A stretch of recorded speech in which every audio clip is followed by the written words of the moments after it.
جب ہم لوگ انسان ہو کر گندگی کی طرف دیکھنا گوارا نہیں کرتے، گند سے بہت جلدی گزر جاتے ہیں اپنی نگاہیں پھیر کر، تو اللہ خالق کائنات، کیا اس کی نگاہوں کی یہ توہین نہیں کہ ہم اپنا گندا آلودہ دل اس کے سامنے پیش کرتے ہیں؟ اللہ کی شان تو اس لائق ہے کہ اس کی نگاہ پاک نکھرے ہوئے دل پر پڑے۔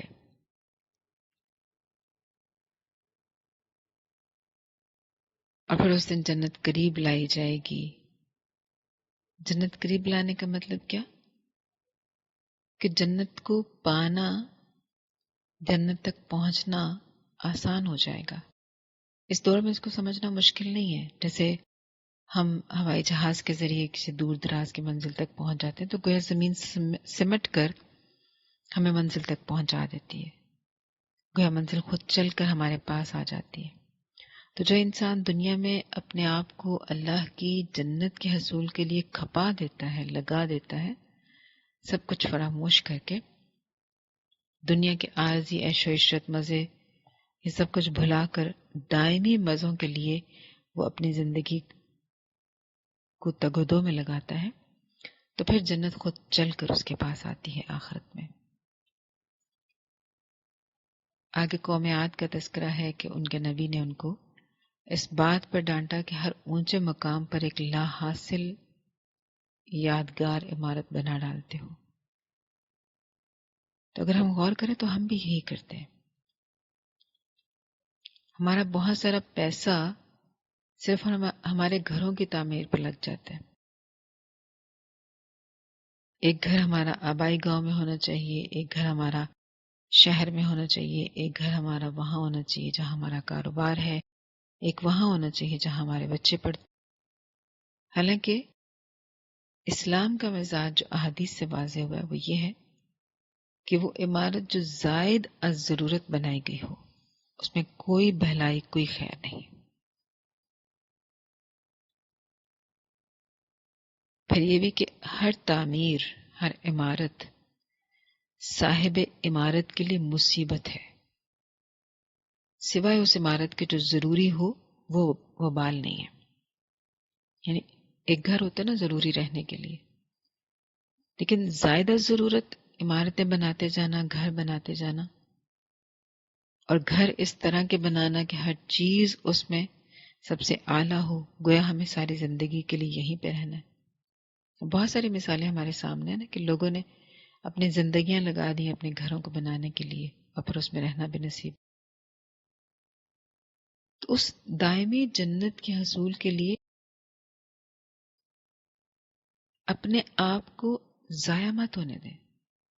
یہ دنیا کی عارضی تعمیرات میں، عارضی مکانوں میں، عارضی گھروں میں اپنا آپ نہ کھپائیں۔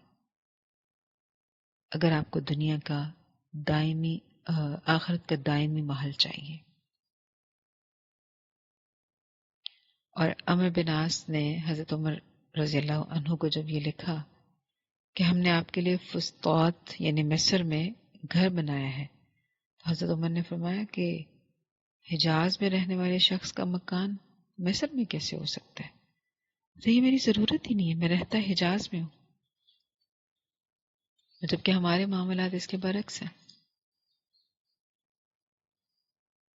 گویا کسی انسان نے اگر وہ باہر کسی ملک میں کمانے گیا ہے اور اس نے کما کر اپنا گھر بنا لیا ہے پیچھے اپنے، جہاں پہ جو اس کا آبائی وطن تھا، تو گویا اس کی کمائی کو اس کو سمجھا جاتا ہے کہ یہ کامیاب ہو گیا۔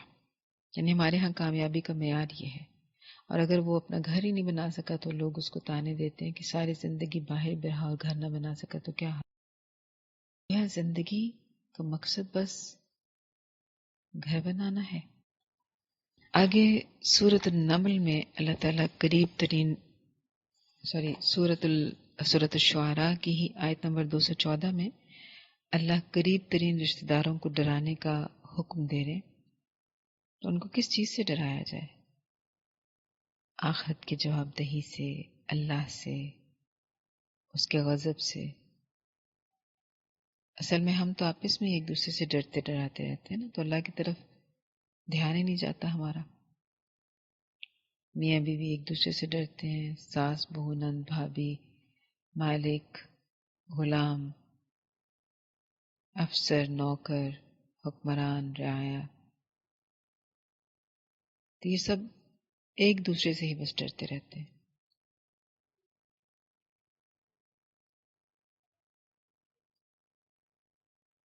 وہاں سب مل کر اللہ سے ڈرتے تھے، یہاں ہم اللہ سے بے خوف ہو کر آپس میں ایک دوسرے سے خوف کھاتے ہیں۔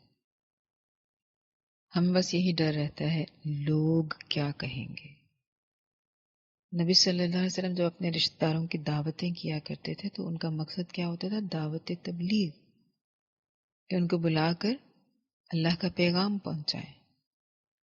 ہماری دعوتوں کے مقصد کیا ہوتے ہیں؟ کھانا، کھانے کا مینیو، کپڑے، فلاں فنکشن پہ کیا پہننا ہے۔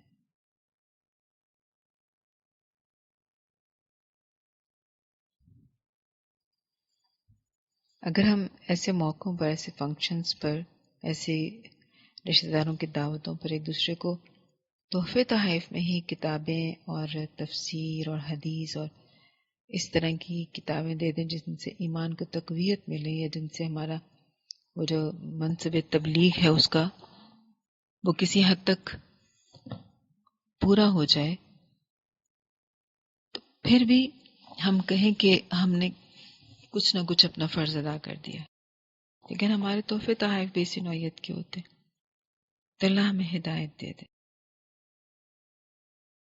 آخری آیات میں اللہ تعالیٰ شاعروں کی قسمیں بیان کر رہے ہیں۔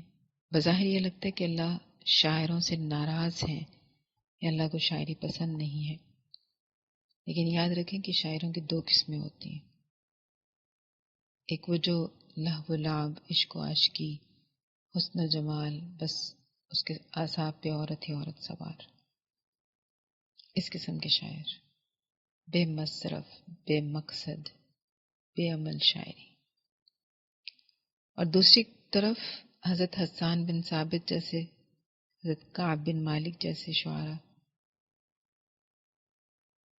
اسلام کی شان بلند کرنے والے، ایمان عمل صالح کی ترغیب دلانے والے، جن کا قلم کفر کے خلاف تیر بن کر برستا ہے۔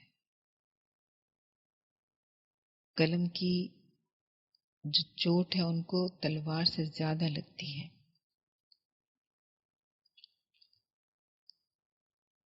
تو ایسے شعراء کے اللہ کے نبی نے خود بھی حوصلہ افزائی فرمائی، بلکہ آپ حضرت حسان بن ثابت کو کہا کرتے تھے کہ ہمیں اشعار سنائیں۔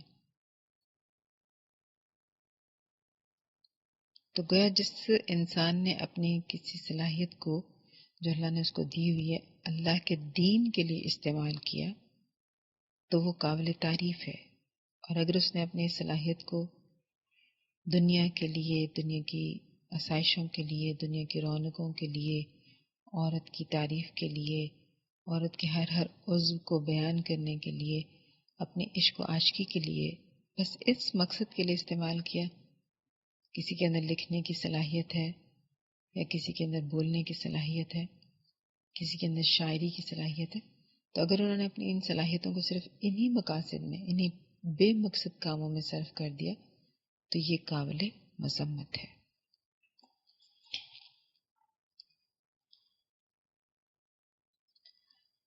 آگے سورۃ النمل میں اللہ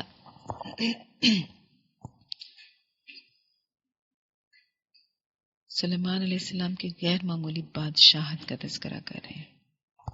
سلیمان علیہ السلام کو ایسی بادشاہت دی گئی تھی جو ان سے پہلے کسی اور کو نہیں دی گئی، یعنی انبیاء میں سے بھی یا عام انسانوں میں سے بھی کسی کو ویسی بادشاہت نہیں ملی، حتیٰ کہ ان کو پرندوں کی، چیونٹیوں کی بولیاں سکھائی گئی، جن، انسان، پرندے ان کے تابع کیے گئے، ہوا پر ان کو اختیار بخشا گیا۔ اچھا، یہاں پہ یہ سوال اٹھتا ہے کہ کیا چیونٹیاں حضرت سلیمان کو پہچانتی تھی؟ چلے سلیمان علیہ السلام کو تو ان کی بولی آتی تھی، تو کیا وہ بھی پہچانتی تھی؟ تو یہ حقیقت ہے کہ چیونٹی نبی کو پہچانتی ہے. انسانوں اور جنوں کے سوا، یعنی ان دو مکلف مخلوقات کے علاوہ باقی تمام مخلوق جو ہے وہ اللہ کی فرما بردار ہے اور انبیاء کو پہچانتی ہے. جیسے نبی کا احد پہاڑ سے مخاطب ہو کر فرمانا کہ احد ہم سے محبت رکھتا ہے اور ہم احد سے محبت کرتے ہیں. اور اسی طرح وہ کھجور کا تنا جس کے ساتھ ٹیک لگا کر اللہ کے نبی خطبہ ارشاد فرمایا کرتے تھے، تو جب آپ کا ممبر تیار ہو گیا اور آپ نے اس پر اس تنے کو چھوڑ دیا تو وہ چھوٹے بچے کی طرح رونے لگا تھا اس بچھڑنے پر. صحابہ کرام فرماتے ہیں کہ انہوں نے اس کے ہلنے، اس کے لرزنے، اس کے رونے کو دیکھا.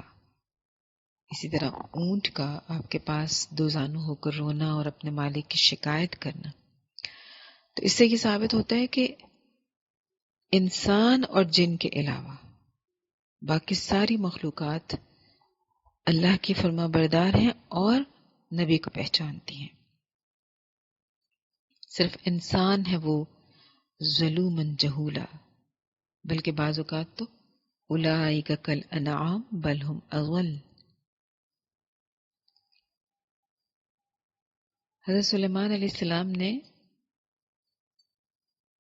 قابو میں رہنے کی دعا کیوں مانگی تھی؟ آتا ہے نا ذہن میں سوال کہ کیوں یہ کہا تھا کہ اے اللہ مجھے قابو میں رکھ؟ کیونکہ جب انسان کے پاس نعمتیں آزمائشوں سے زیادہ ہوں، یا یوں کہہ لیں کہ آسائشیں زیادہ ہوں، مشکلات کم ہوں، تو یہ جو آسائشوں اور نعمتوں کی آزمائش ہوتی ہے نا، یہ زیادہ مشکل ہوتی ہے. انسان کے اندر تکبر آ سکتا ہے، اتراہٹ آ سکتی ہے، آپے سے باہر ہو سکتا ہے.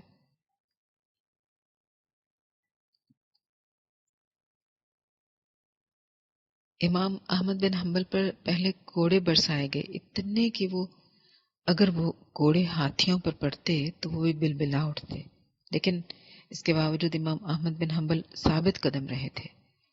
لیکن اس کے بعد جب اشرفیوں کی تھیلیوں کی نوازشات شروع ہوئیں تو فرماتے تھے کہ توڑوں کی آزمائش، یعنی جو یہ توڑے اب بھر بھر کے آ رہے ہیں اشرفیوں کے، ان کی آزمائش کوڑوں کی آزمائش سے سخت تر ہے، شدید ہے.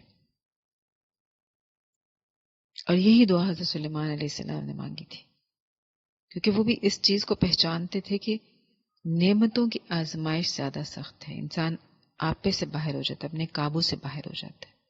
تو اللہ سے کیا دعا کی؟ رب اوزعنی، اے اللہ مجھے میرے قابو میں رکھ،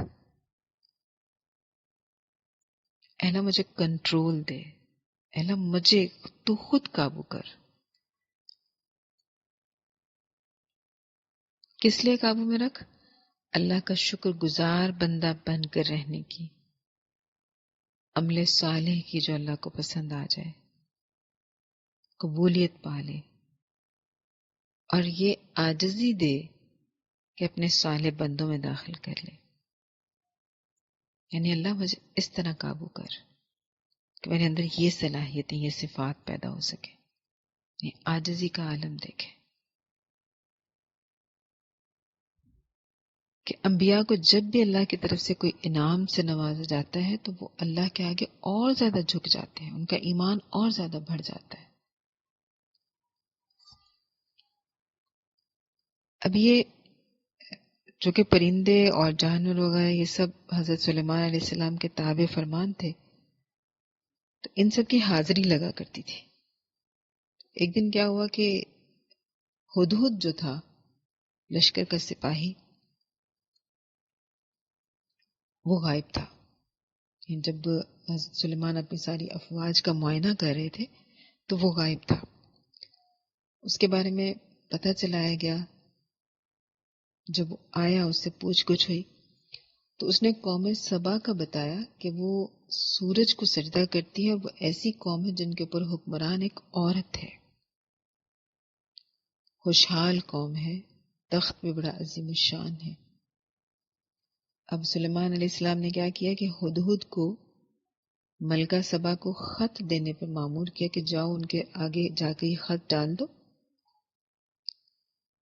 اور اس میں ان کو اسلام لانے کی دعوت دی۔ اور جب ملکہ کو وہ خط ملا تو ملکہ عقل مند تھی، دانا تھی، لیکن اپنے آپ کو عقل کل سمجھ کر اس نے خط دیکھ کر اکیلے فیصلہ کرنے کے بجائے اپنے وزیروں سے مشورہ کیا تھا۔ تو یہ ایک عقل مند، دانا، سمجھدار حکمران کی نشانی ہوتی ہے کہ وہ خود سے اکیلے فیصلہ نہیں کرتا،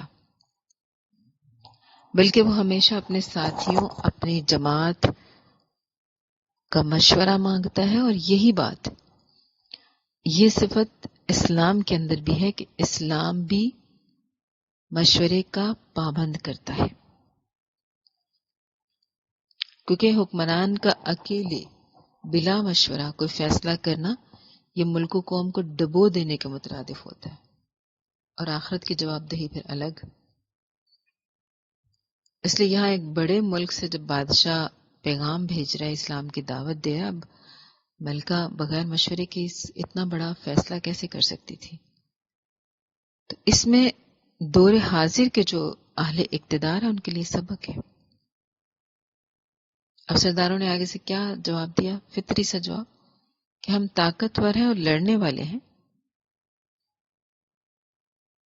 یعنی تمہارا ساتھ دیں گے، لیکن تمہیں جو مناسب لگتا ہے وہ کر لو، گویا ہم تمہارا ساتھ نہیں چھوڑیں گے۔ تو کاش کبھی ہماری قوم سے بھی پوچھا جائے، اہل عقل سے پوچھا جائے کہ اس قوم کی جو تقدیر بدلنے کے لیے اس کو ہم کس رخ پر چلائیں۔ کاش کوئی صاحب اقتدار اہل عقل سے یہ مشورہ کرے۔ اور جو ملکہ نے یہ کہا کہ بادشاہ ملکوں کو خراب اور عزت داروں کو ذلیل کر دیتے ہیں، جب بھی کوئی کسی ملک پہ حملہ کرتا ہے تو یہ واقعی بات ٹھیک تھی، کیونکہ جو اللہ سے بے خوف ہوتا ہے، حکمران ہوتا ہے، صاحب اقتدار ہوتا ہے، اللہ کا کوئی ڈر نہیں ہوتا، تکبر ہوتا ہے کہ میں ہی سب کچھ ہوں، تو ان کی یہی عادت ہوا کرتی ہے۔ آپ اس دور کو بھی دیکھ لیں، جتنے بھی ظالم حکمران ہیں وہ محکوم علاقوں پر یا کمزور علاقوں پر یوں ہی حملہ کرتے ہیں، بے دریغ حملے کرتے ہیں، بغیر کسی وجہ کے حملے کرتے ہیں، اپنا حق سمجھتے ہوئے۔ تو اس نے پھر یہ کیا کہ مختلف تحائف دے کر اپنے جو تھے قاصد ان کو بھیجا۔ حضرت سلیمان علیہ السلام نے ہدیے قبول نہیں کیے تھے۔ یہاں پہ ہدیے قبول نہ کرنا یہ اس وجہ سے ہے کہ اس چیز کا اظہار کیا گیا کہ مجھے تمہارا مال اور تحائف مطلوب نہیں، میں تو تمہیں ایمان کی دعوت دے رہا ہوں، اس کے بارے میں مجھے جواب دو۔ تو گویا اپنا جو مقصد ہے اس کو اولین ترجیح دینی ہے۔ جو نبی ہے اس کا اصل مقصد کیا ہے؟ لوگوں کو دین کی دعوت دینا، حق کی طرف بلانا۔ تو اگر کوئی اس بات کا جواب دینے کے بجائے اس کو، اس حکمران کو یا اس نبی کو یا اس انسان کو کسی اور انداز میں الجھانے کی کوشش کرے تو وہاں پر مصلحت کا تقاضا یہ ہے کہ وہ اس بات کو قبول نہ کیا جائے۔ ویسے تو شریعت کے اندر یا کسی بھی شریعت کے اندر تحائف لینے سے منع نہیں کیا گیا، یا یوں کہنے کہ تحائف لینا دینا ایک اچھی عادت ہے، لیکن چونکہ یہاں پہ مقصد تھا دعوت دین، تو دعوت دین کو پس پشت ڈال کر محض تحفے تحائف کا تبادلہ کرتے رہنا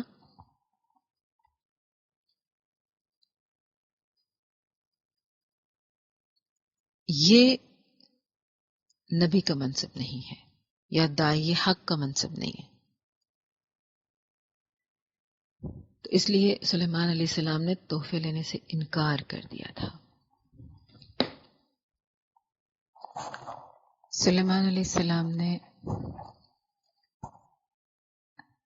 غیور اور بے غرض داعی حق ہونے کا ثبوت دیا تھا، ہدیوں کو قبول نہ کر کے. کیونکہ جب داعی حق اپنا اصل منصب پورا نہیں کرتا، اصل مقصد پورا نہیں کرتا، اپنا اصل فرض نہیں نبھاتا، تو تحائف اور ہدیے تو اس کو اسی منصب کی وجہ سے مل رہے ہوتے ہیں. اس میں ہمارے لیے بھی سبق ہے. اس کے بعد حضرت سلیمان علیہ السلام نے ملکہ سبا کا تخت منگوایا تھا، اس کو مزید حیران کرنے کے لیے. ان کو جب دعوت دی تھی آنے کی، تو اس سے پہلے حضرت سلیمان علیہ السلام نے ان کا تخت منگوانے کا حکم جاری کیا تھا. اب یہ آج کی سائنس ابھی تک اس مقام تک نہیں پہنچی کہ آواز سے زیادہ تیز رفتار جہازوں کی دنیا میں بھی ایک ملک سے دوسرے ملک بھاری بھرکم تخت پلک جھپکنے میں نہیں لایا جا سکتا، لمحے بھر میں. یہ نہیں تھا کہ سب نے آنکھیں کھلی رکھی اور پلک جھپکنے سے 5-10 منٹ رکے رہے ہوں گے، بلکہ یہ معجزہ تھا. اس دور میں ایسا ذی علم آپ کے دربار میں موجود تھا، جنوں سے بھی زیادہ.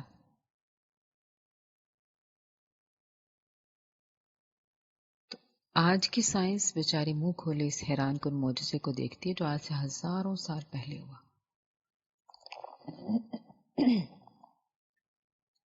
اور سلیمان علیہ السلام اس معجزے پر یا جو بھی اللہ ان کو انعام دے رہے تھے، جو ان کو صلاحیتوں سے نوازا تھا اور جو ان کے ہاتھ میں جو اختیارات دے دیے تھے، سلیمان علیہ السلام ہر اختیار ملنے کے بعد یا ہر معجزے کے بعد ان کی عاجزی میں اور زیادہ اضافہ ہوتا تھا. تخت کو جب پاس رکھے ہوئے دیکھا تو اللہ کی بڑائی بیان کی اور شکر گزاری کا اظہار کیا، اور اس نعمت کو امتحان قرار دیا. اور واقعی نعمتیں امتحان ہوتی ہیں، آزمائش ہوتی ہیں. ان پر اترانے کے بجائے ان پر شکر گزاری کرنا، یہ ہے اس امتحان کی کامیابی. اور سورۃ النمل کی آیت نمبر 40 میں حضرت سلیمان علیہ السلام نے اس والے انعام کو، اس والی نعمت کو اپنے لیے امتحان قرار دیا تھا.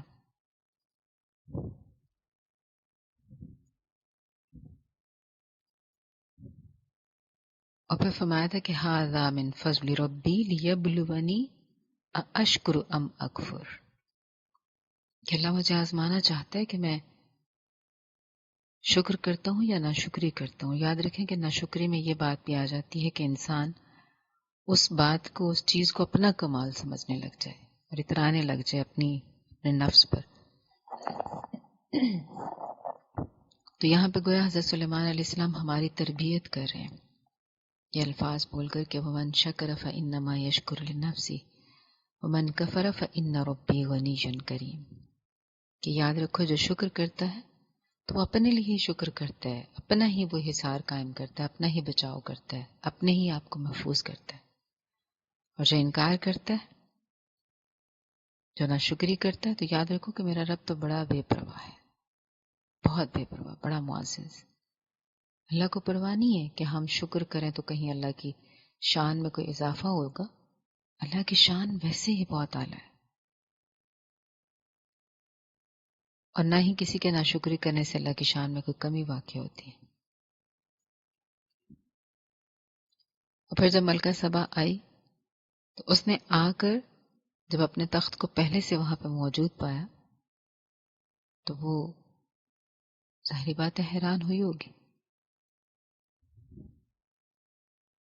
اور کہنے لگی کہ یہ تو لگتا ہے جیسے میرا ہی، یعنی وہی والا تخت ہے جو میرا ہے.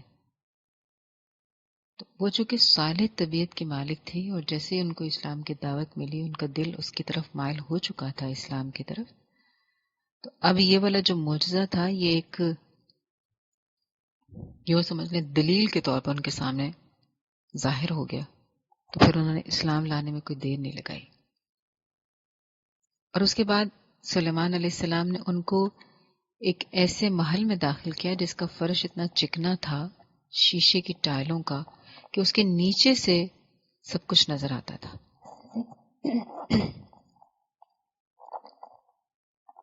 اور ان چمکتی ہوئی ٹائلوں کو اور ان شیشے کے فرش کو دیکھ کر ملکہ سبا سمجھی کہ شاید یہ پانی ہے. اب اپنے جو ٹخنوں سے اپنے پاؤں سے کپڑے کو ہٹانے لگے کہ کہیں میرا کپڑا گیلا نہ ہو جائے. تب اس کو بتایا گا کہ یہ فرش ہے.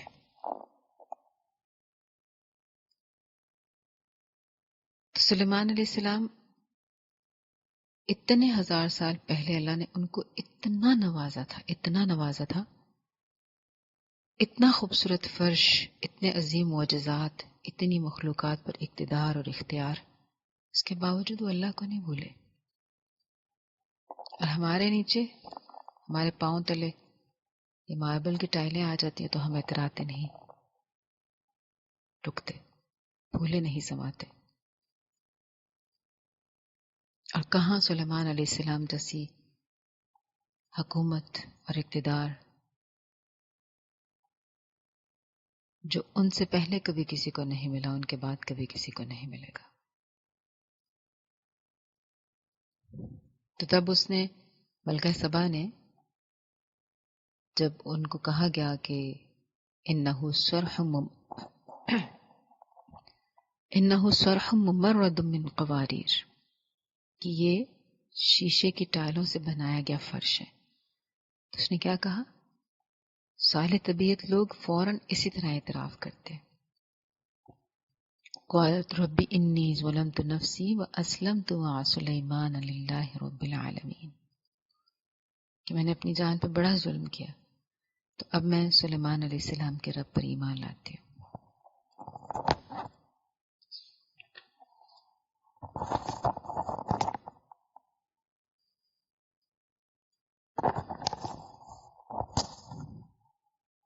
تو گویا انبیاء کو جتنا مرضی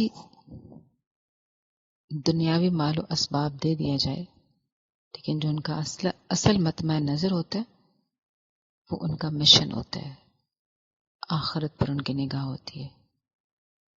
دنیا کی چیزیں ان کو نہیں لبھاتی، وہ ان تمام نعمتوں میں بھی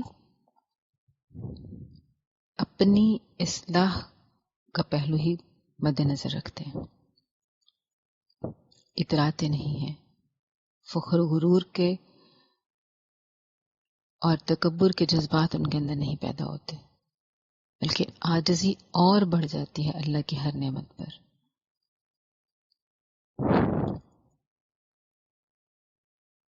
آگے 20واں پارہ ہمارا شروع ہوتا ہے، جس کے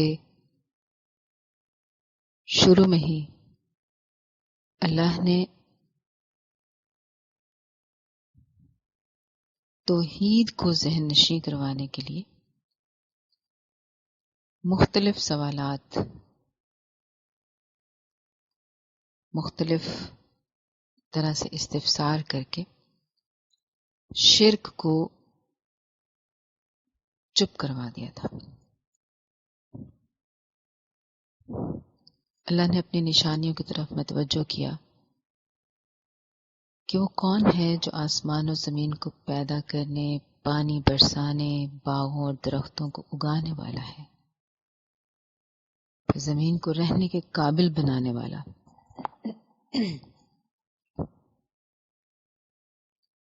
اور سائنس آج یہ کہنے پہ مجبور ہے کہ یہ بہت بڑا معجزہ ہے، زمین کو رہنے کے قابل بنانا. دریا، پہاڑ، میٹھے اور تلخ پانی میں پردے حائل کرنے والا، پھر بے قرار دل کی دعا سن کر اس کی تکلیف کو دور کرنے والا، پھر خشکی اور سمندر کی تاریکیوں میں راستہ دکھانے والا، ہواؤں کا نظام چلانے والا، مخلوق کی ابتدا اور پھر اس کا تسلسل جاری رکھنے والا. 10 لاکھ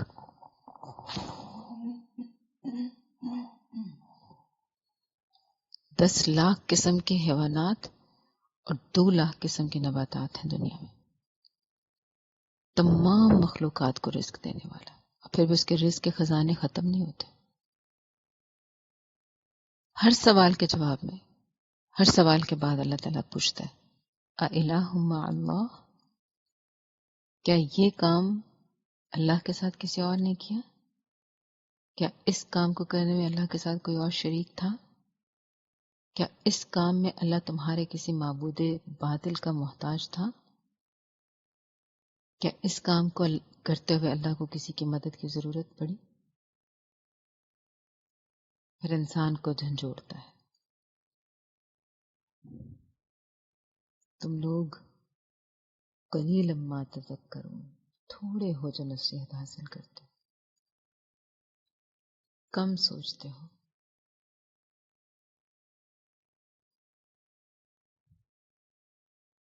اور اللہ ان تمام معبودان باطل سے بے نیاز ہے، پاک ہے، یہ جن کا یہ دعویٰ کرتے ہیں اور اپنے ہر کام کے لیے الگ الگ معبود کو پکارتے ہیں. اللہ فرماتے ہیں کہ یہ سارے اتنے بڑے بڑے کام کرتے ہوئے مجھے کسی ایک شریک کی ضرورت نہیں پڑی، کسی ایک مددگار کی ضرورت نہیں پڑی. میں اکیلا کافی تھا ان تمام کاموں کو سر انجام دینے کے لیے.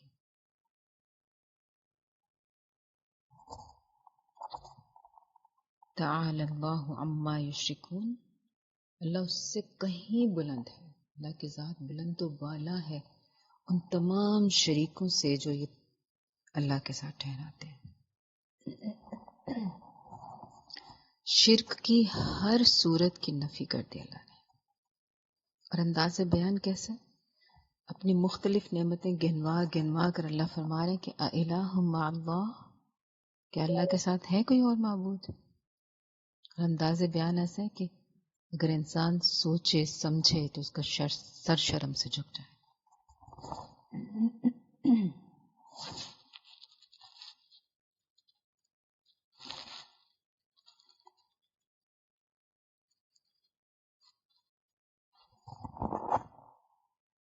اور جب اللہ کہتا ہے کہ کیا کوئی ہے جو بے بس کی، مضطرب کی، بے قراری کی آواز کو سن کر اس کو جواب دیتا ہو اور فوری طور پر دیتا ہو، اس سے اس کی تکلیف کو دور کرتا ہو؟ کوئی ہے؟ کوئی بھی نہیں، کوئی ایک بھی نہیں.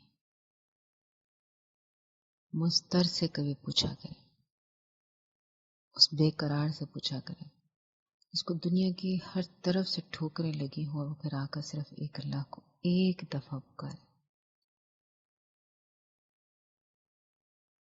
یا ربی.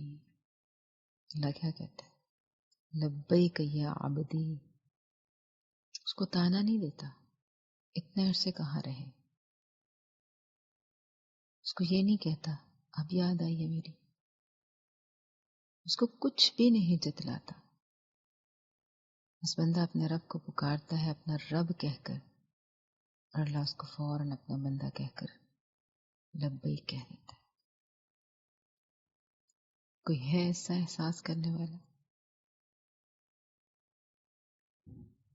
اور پھر بھی ہم اپنی تکلیف میں، اپنی بے چینیوں میں، اپنی بے قراریوں میں اللہ کو سب سے آخر میں یاد کرتے ہیں، یہ جاننے کے باوجود کہ ہماری بے چینیاں، بے قراریاں سکون سے اللہ کے سوا کوئی اور نہیں بدل سکتا.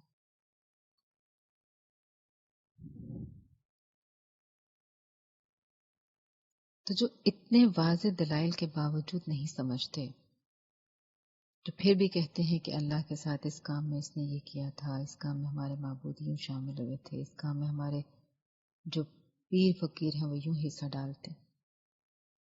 تو اللہ کیا کہتے ہیں ایسے لوگوں کے بارے میں؟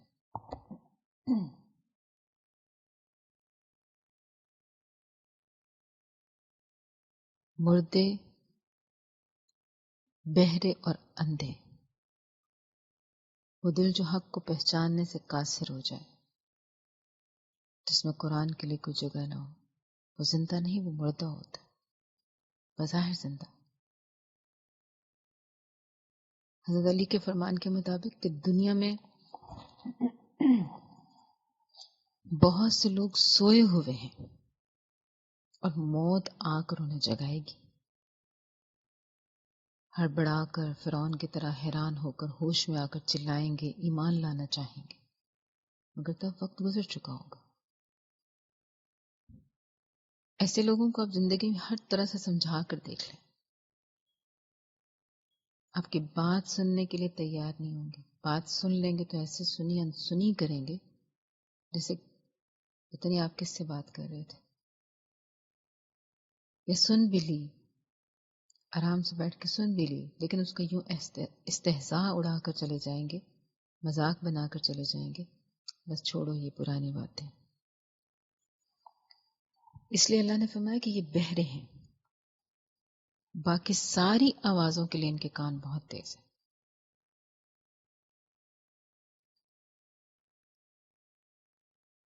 لہو و لعب کی آواز آ رہی ہو، لو گوئی کی آواز آ رہی ہو، بےہودہ گوئی کی آواز آ رہی ہو، تو یہ فوراً لپک کر جاتے ہیں اور ان کے کانوں میں آواز پڑتی بھی ہے. غیبت سنا لیں ان کو جتنی چاہے، لپک کر اس میں حصہ ڈالنے کو پہنچتے ہیں. لیکن حق بات آتی ہے تو پیٹھ موڑ کر بہرے بن جاتے ہیں. بالکل اسی طرح آنکھوں کے اندھے ہیں، ان کو صرف حق نظر نہیں آتا، باقی ہر حرام چیز نظر آ جاتی ہے. تو بات وہی کہ ان کی آنکھوں اور کانوں اور ان کے دلوں کے وہ پردے ہیں. ان کو حق کیسے سنائی دے، کیسے دکھائی دے، کیسے سمجھ آئے.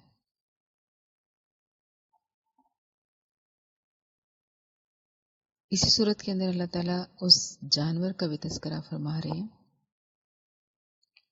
جو قیامت کی نشانیوں میں سے ایک نشانی ہے.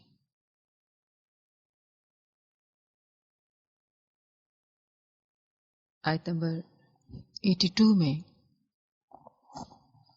وَإِذَا وَقَعَ الْقَوْلُ عَلَيْهِمْ أَخْرَجْنَا لَهُمْ دَابَّةً مِّنَ الْأَرْضِ تُكَلِّمُهُمْ أَنَّ النَّاسَ كَانُوا بِآيَاتِنَا لَا يُوقِنُونَ.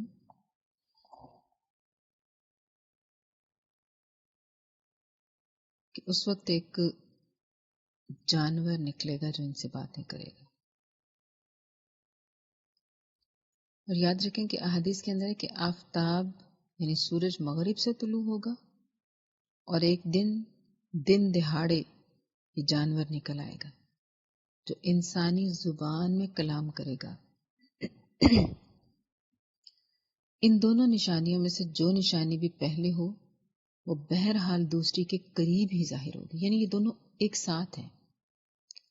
اگر ایک ظاہر ہو جائے گی تو دوسری فوراً بعد ہی ظاہر ہو جائے گی، جلد ہی ظاہر ہو جائے گی. یعنی آگے پیچھے دونوں میں سے کوئی بھی پہلے ظاہر ہو سکتی ہے، کوئی بھی بعد میں ظاہر ہو سکتی ہے، لیکن ان کے درمیان بہت وقفہ نہیں ہوگا.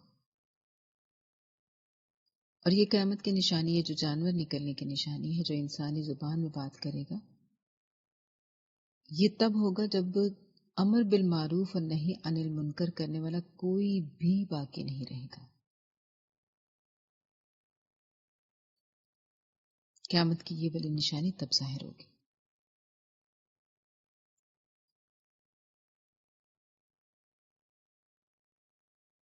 اچھا، بعض لوگ قرآن کا علم، دین کا علم اس وجہ سے نہیں سیکھتے کہ بعد میں عمل کرنا پڑے گا. اس وجہ سے ہم سیکھتے ہی نہیں کہ زیادہ گناہ گار ہونے سے بہتر ہے کہ ہم کم گناہ کما لیں. تو یاد رکھیں کہ یہ جو لا علمی کا اظہار انسان کرے گا نا آخرت میں، اور یہ کہہ کر کہ میرے پاس تو علم ہی نہیں تھا، اور گمان یہ ہوگا کہ اب ہم بچ جائیں گے، تو یاد رکھیں کہ اس طرح نجات ممکن نہیں ہے. گویا جو خود اپنے اختیار سے علم حاصل نہیں کر رہا، وہ اللہ کے سامنے معصوم مسکین بیچارہ بن کے کہے گا کہ یا اللہ مجھے تو پتہ ہی نہیں تھا کہ نماز پڑھنی، مجھے تو پتہ ہی نہیں تھا کہ پردہ بھی کرنا چاہیے، پتہ ہوتا تو کر لیتی نا. تو اللہ اسے معاف کر کے جنت میں بھیج دے گا کہ بیچاری لا علم تھی، اس کا کیا قصور آخر. یہ نہیں ہوگا.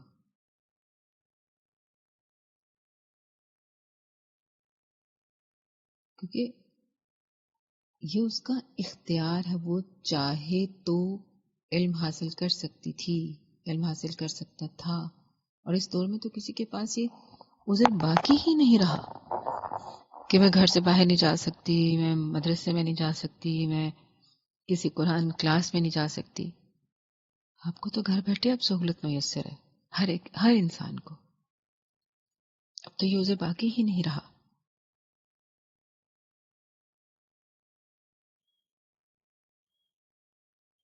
اور یہ شیطان نے دماغ میں ڈالا ہوا ہے کہ تم اگر اللہ کو کہو گے نا کہ مجھے پتہ ہی نہیں تھا، میں تو مدرسے نہیں جاتی تھی، میرے تو علم میں نہیں تھا کہ یہ سارے احکامات ہیں، اگر پتہ ہوتا تو کر لیتی، تو دیکھنا تمہیں اللہ تعالیٰ معاف کر دیں گے.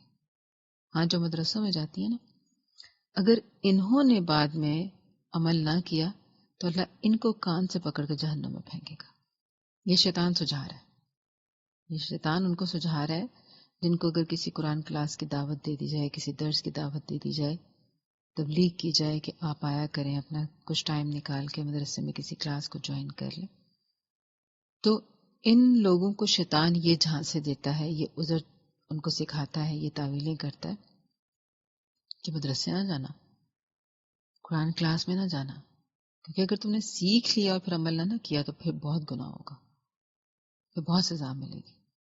تو اب تو تم اللہ کے سامنے جا کر یہ کہہ سکتی ہو کہ اللہ مجھے پتہ ہی نہیں تھا. اور مدرسے تم جا بھی نہیں سکتی، تمہارے گھر کی اتنی ذمہ داریاں، وہ کون پوری کرے گا؟ پھر اللہ تمہیں پکڑے گا نہیں.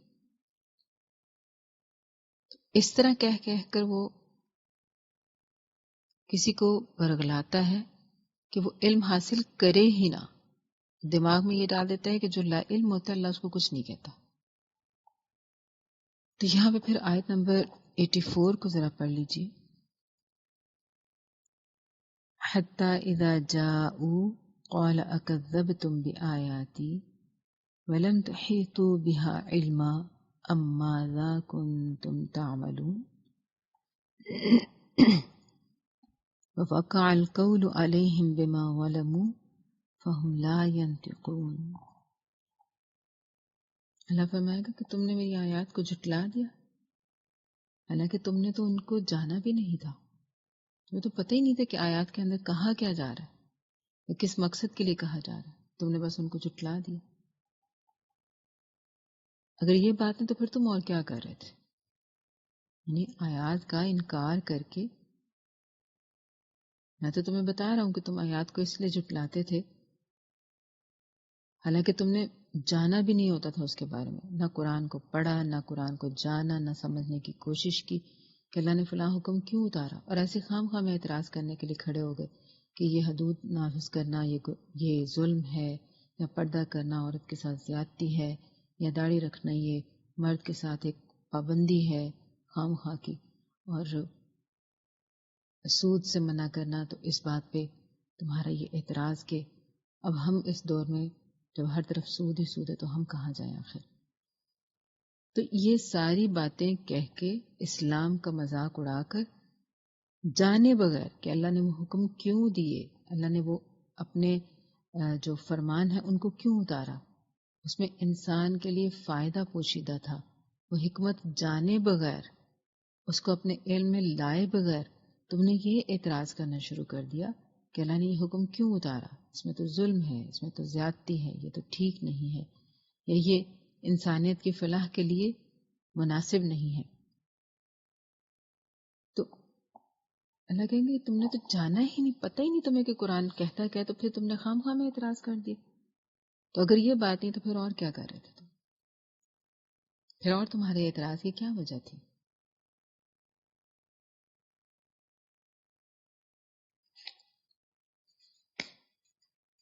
اب اس کے بعد ہوگا کیا؟ اس والے ظلم کا جو انہوں نے کیا کہ بغیر جانے بغیر علم حاصل کیے انہوں نے قرآن و سنت کے اوپر اعتراض کرنے شروع کر دیے. اللہ نے فرمایا کہ یہ ظلم ہے، اور ان کے اس ظلم کی وجہ سے عذاب کا وعدہ ان پر پورا ہو جائے گا، تب وہ کچھ بھی نہیں بول سکیں گے. اس لیے اسی بنا پر علم حاصل کرنا حدیث کی روح سے ہر مسلمان پر فرض کیا گیا ہے، اور وہ یہی قرآن و سنت، اوامر و نواہی، حلال و حرام کا علم ہے۔ آخرت کے سوالوں میں سے بھی ایک سوال جس کا جواب ہر ایک کو دینا ہوگا وہ یہی ہے کہ علم حاصل کیا تو اس پر کتنا عمل کیا۔ وہاں پہ بھی علم سے مراد شریعت کا علم ہے۔ جیسے میں نے ایک دفعہ پہلے بھی وضاحت کی تھی کہ دنیا کے جتنے علوم ہیں وہ فنون کہلاتے ہیں، اور اصل علم جو ہوتا ہے وہ وحی کا علم ہوتا ہے، شریعت کا علم ہوتا ہے۔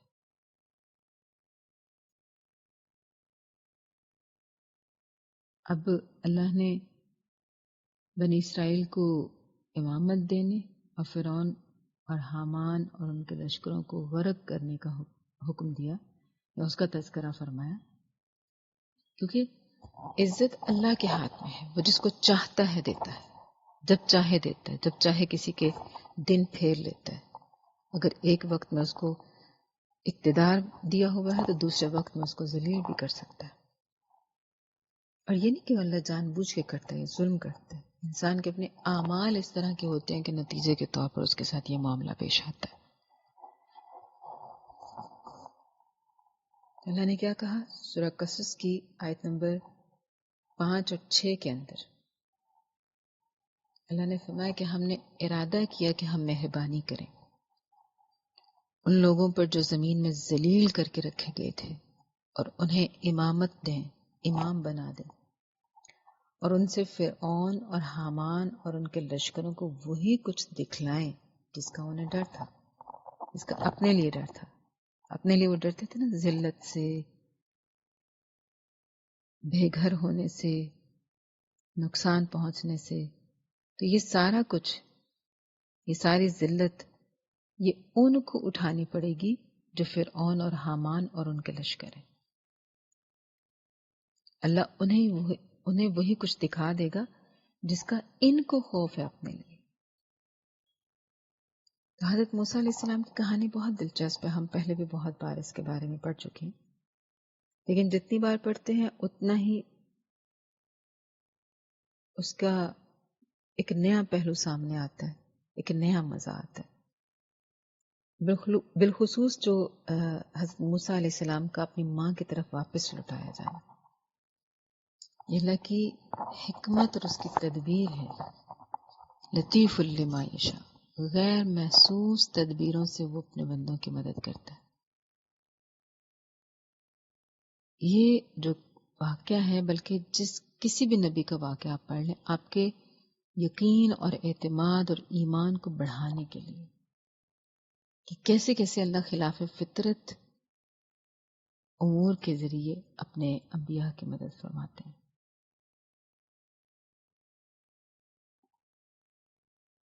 اب یہ ماں سے بچے کو دور کیا وقتی طور پر، لیکن واپس لوٹانے کے لیے اب وہ بچہ اپنے بدترین دشمن کے گھر میں پروان چڑھا،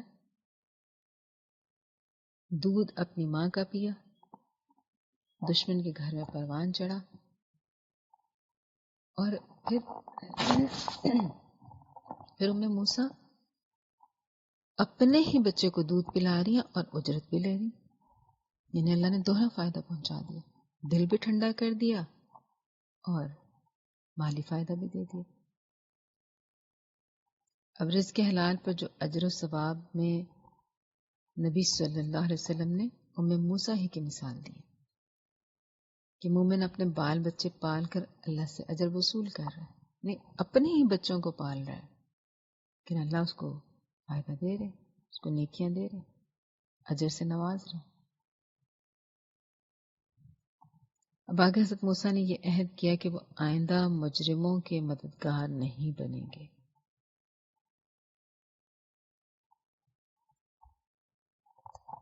یہ عہد دراصل فرعون اور اس کی حکومت سے قطع تعلقی کا عہد تھا۔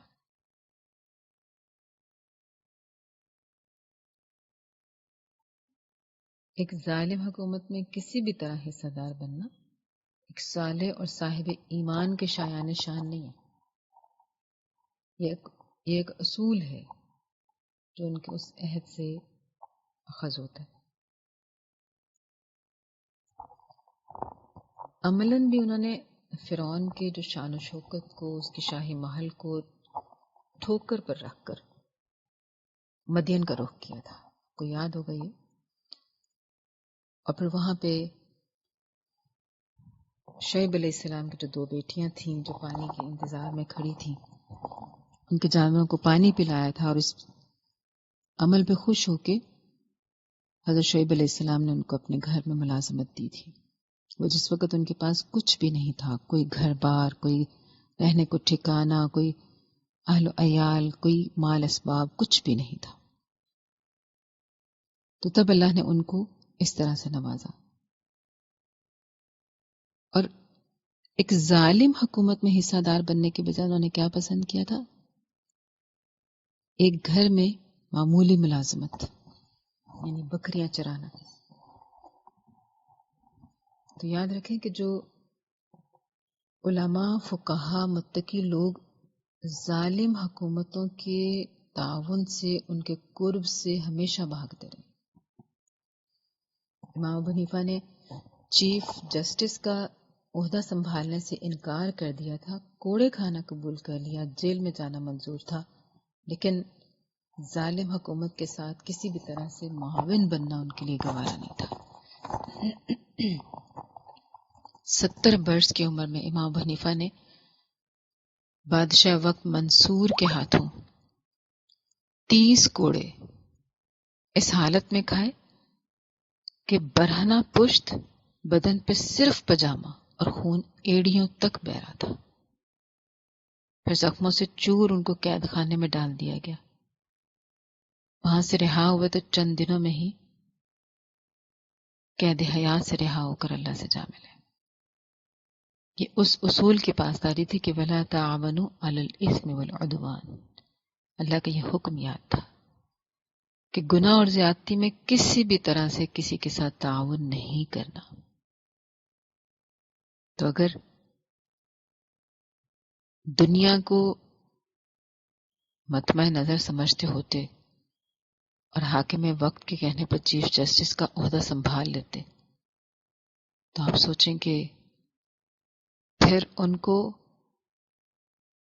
حکومت کے اشاروں پر فیصلے کرنے پڑتے. انہوں نے دور رس نگاہ سے اس سب کچھ کو محسوس کیا تھا، کیونکہ ایک ظالم حکومت جو ہے وہ ہر کام خلاف حق کرے گی نا، اس سے کچھ بھی امید کی جا سکتی ہے. تو امام ابو حنیفہ نے اس چیز کو ذہن میں رکھتے ہوئے عہدہ ہی قبول کرنے سے انکار کر دیا.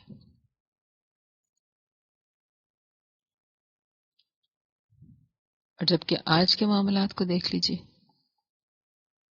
کیا چیف جسٹس اور کیا کوئی وکیل، یعنی اوپر سے نیچے تک، اور پھر کیا وزراء اور سفراء، سب تھوڑی سی پونجی پر اپنے آپ کو بیچ دینے والے. یہ ہمارا معاشرہ ہے.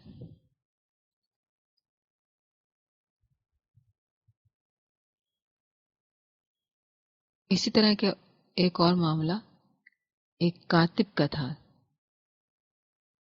جس نے عامر شابی سے پوچھا، میں صرف احکام لکھ کر جاری کرنے کا ذمہ دار ہوں، فیصلے کرنے کا ذمہ دار نہیں، کیا یہ رسک میرے لیے جائز ہے؟ تو انہوں نے کہا کہ ہو سکتا ہے کسی بے گناہ کے قتل کا فیصلہ کیا جائے اور وہ تمہارے قلم سے جاری ہو سکتا ہے کسی کا مال ناحق ضبط کیا جائے یا کسی کا گھر گرانے کا حکم دیا جائے،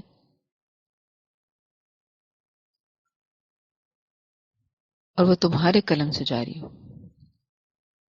پھر امام عامر شابی نے یہ آیت پڑھی، جسے سنتے ہی اس کاتب نے کہا، آج کے بعد میرا قلم بنو امیہ کے احکام جاری کرنے میں استعمال نہیں ہوگا. امام صاحب نے کہا، پھر اللہ پہ تمہیں رزق سے محروم نہیں کرے گا. یعنی ظالم حکومتوں کے لیے ادنا ترین خدمات سر انجام دینا بھی اہل ایمان کو گوارا نہیں تھا، ورنہ ایک سیکرٹری کی کیا حیثیت ہو سکتی ہے، ایک کلرک کی کیا حیثیت ہو سکتی ہے؟ لیکن اس کا قلم، اس کی سیاہی اگر اس حد تک ہی صرف اس کا تعاون شامل ہو رہا ہے تو وہ اس چیز کو بھی گوارا نہیں کرتے.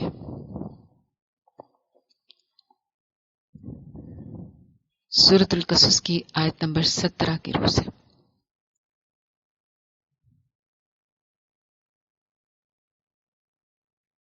قال رب بما انعمت علی فلن اکون ظہیرا للمجرمین. اے میرے رب، جو تو نے مجھ پر انعام کیا ہے تو میں ہرگز کسی مجرم قوم کا مددگار نہیں ہو سکوں گا، کبھی بھی نہیں ہوں گا.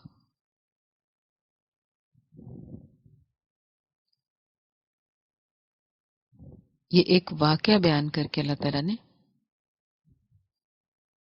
موسیٰ علیہ السلام کا جو واقعہ تھا، اس کے بعد یہ موسیٰ علیہ السلام کا قول ذکر کیا یہاں پہ. تو ہر داعی حق، ہر صاحب ایمان کا یہ انداز ہوتا ہے کہ وہ مجرموں کا مددگار بننے کے لیے تیار نہیں ہوتے.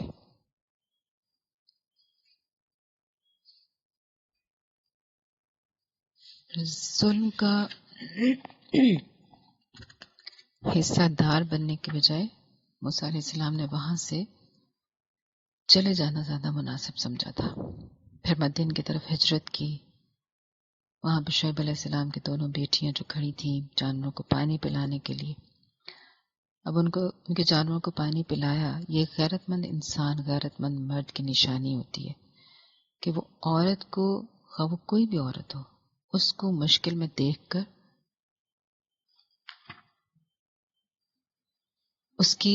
اس کو احترام دینا اور اس کی مدد کرنا اپنا فرض سمجھتا ہے. یہ مردانگی کی شان ہے. جبکہ ہمارے اس مساواتی دور کی ستیہ ناسی یہ ہے کہ مرد اور عورت کا ایک دوسرے کے لیے احساس بالکل ختم ہو گیا. برابری کا چکر شروع ہو گیا نا، کہ میں اس سے کم نہیں، میں مرد کے برابر ہوں. تو پھر مرد نے بھی کہا کہ چلو ٹھیک ہے، پھر اگر تم مرد بننا چاہتے تو پھر کرو اپنے سارے کام خود ہی. اب وہ والا احساس اور احترام مردوں کے دلوں میں باقی نہیں رہا عورتوں کا، ایسی عورتوں کا. اور جبکہ جو صاحب ایمان مرد ہوتا ہے، مؤمن مرد ہوتا ہے، وہ باحیا عورتوں کی مدد کرنا، ان کا احترام کرنا اپنا فرض سمجھتا ہے.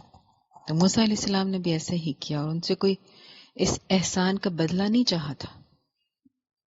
یہ نہیں تھا دل میں کہ میں ان کی مدد اس لیے کروں کہ میں اکیلا ہوں یہاں پہ تو جواباً میں مجھے اس کی کوئی اجرت دیں گی یا مجھے کوئی ٹھکانہ دیں گی یا کچھ اس طرح، بغیر کسی لالچ کے، بغیر کسی بدلے کے، بالکل بے غرض ہو کر. تو یہ نبی کی شان ہوتی ہے کہ وہ بس اللہ کے در کا سوالی ہوتا ہے. وہ اگر کسی کے ساتھ حسن سلوک کرتا ہے تو اللہ کی رضا کے لیے، اللہ کی خاطر. وہ بندوں سے کچھ نہیں چاہتا، کیونکہ ان کی تربیت ہی اس انداز میں کی گئی ہوتی نا کہ اللہ کے در کے سوالی بنو بس. اور بندوں سے مانگ کے انسان ہمیشہ حقیر ہوتا ہے، اور ضروری نہیں ہوتا کہ ہمیشہ مدد بھی ملے ان سے. اور اللہ سے مانگ کر ہمیشہ انسان کا سر بلند ہوتا ہے، اور مدد تو یقینی ہوتی ہی ہے. اب یہاں پہ بھی دیکھ لیجیے، حضرت موسیٰ علیہ السلام نے اپنے رب کو پکارا تھا، بس رب انی لما انزلت الی من خیر فقیر. ہر چیز جس کا میں محتاج ہوں مجھے وہ عطا کر دے، ہر وہ خیر. پھر اللہ نے ہر خیر سے نوازا. یہ بڑی خوبصورت دعا ہے.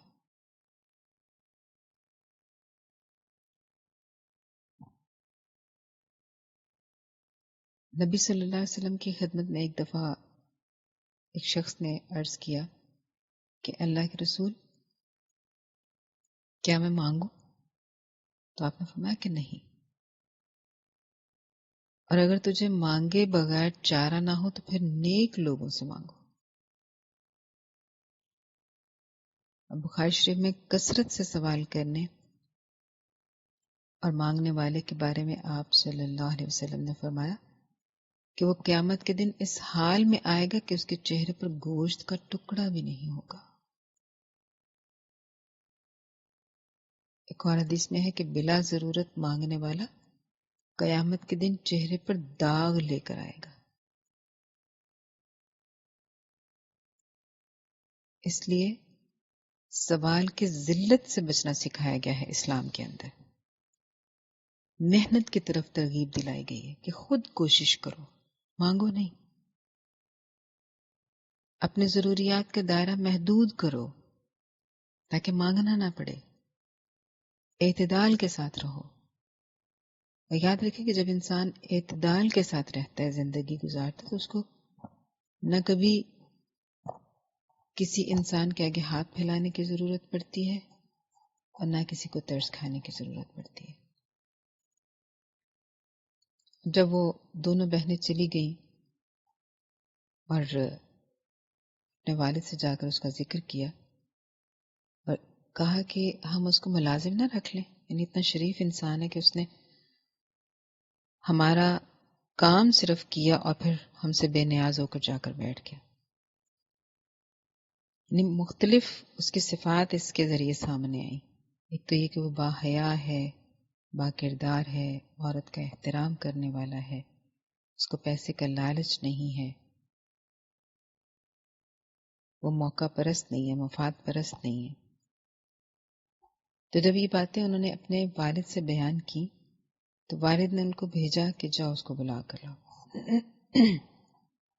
جو اللہ نے کہا نا کہ وہ شرم و حیا کے ساتھ چلتی ہوئی آئی، حضرت عمر نے اس کی تشریح میں فرمایا کہ وہ شرم و حیا کے ساتھ چلتی ہوئی یعنی اپنا چہرہ چھپائے ہوئے آئی، ان بے باک عورتوں کی طرح نہیں جو ہر طرف نکل جاتی ہیں اور ہر جگہ گھس جاتی ہیں۔ یہ اسلام میں عورت کی حیا کا ازلی ابدی تصور ہے۔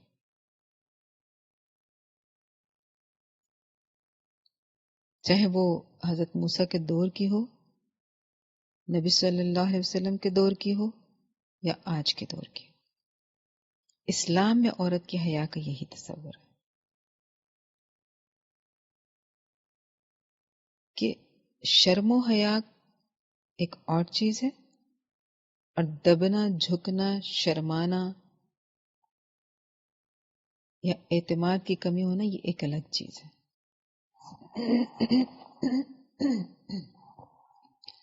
مسلمان عورت کسی سے، یعنی جو اہل حق میں سے ہو، وہ کسی سے دبتی نہیں، وہ کسی کے آگے جھکتی نہیں، وہ با اعتماد ہوتی ہے کیونکہ وہ حق پر ہوتی ہے، لیکن اس کے ساتھ ساتھ وہ شرم و حیا کا پہلو مد نظر رکھتی ہے، یعنی بے باک نہیں بولتی، منہ پھٹ نہیں ہوتی، ہر ایک کے ساتھ بے باک گفتگو نہیں کرتی، اس کا انداز، اس کا رویہ بھی بے باک نہیں ہوتا۔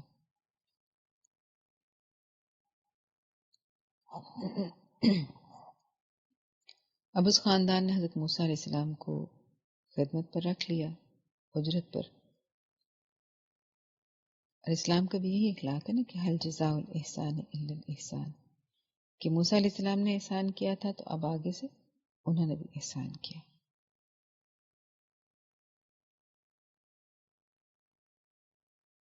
اور یاد رکھیں کہ مؤمن کسی کا حق نہیں مارتا۔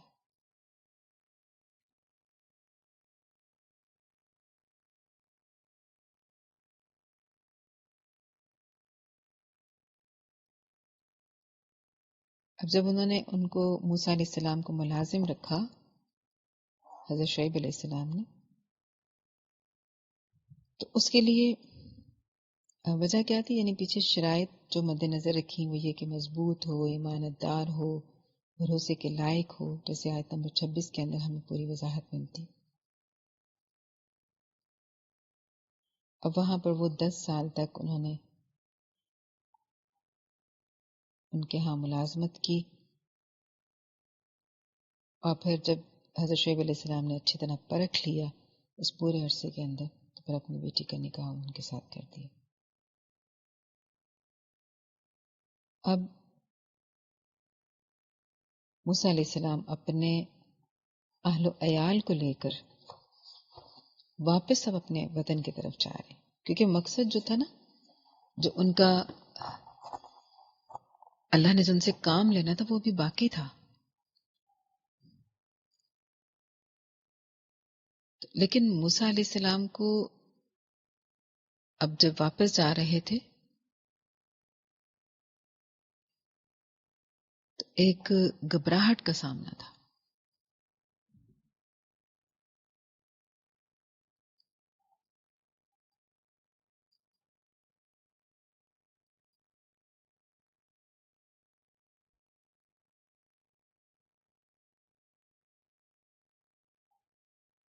آیت نمبر 32 کے اندر اللہ تعالیٰ نے اس گھبراہٹ کو دور کرنے کا طریقہ بتایا، کیونکہ حضرت موسیٰ علیہ السلام اس فرعون کے دربار میں اکیلے جا رہے تھے نا، تو ایک فطری سی گھبراہٹ، ایک بشری سی گھبراہٹ ان کو تھی، یا یوں کہہ لیں کہ امکان تھا کہ ان کو خوف لاحق ہوگا. تو اللہ نے طریقہ بتا دیا کہ بازوں کو بھینچ لیں،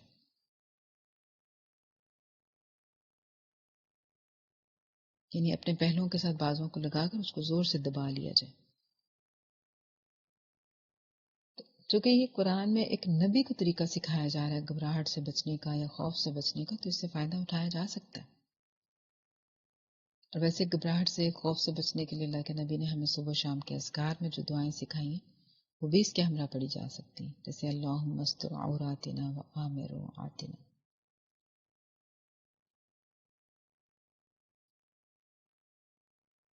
اور اس کے علاوہ صبح شام کے مسنون اذکار کی پابندی جو ہے وہ ہر طرح کے شرور سے حفاظت کا اعلیٰ سامان ہے، خاص طور پہ جب ان کو سمجھ کر پڑھا جائے، ان کے معنی اور مفہوم کو جان کر پڑھا جائے.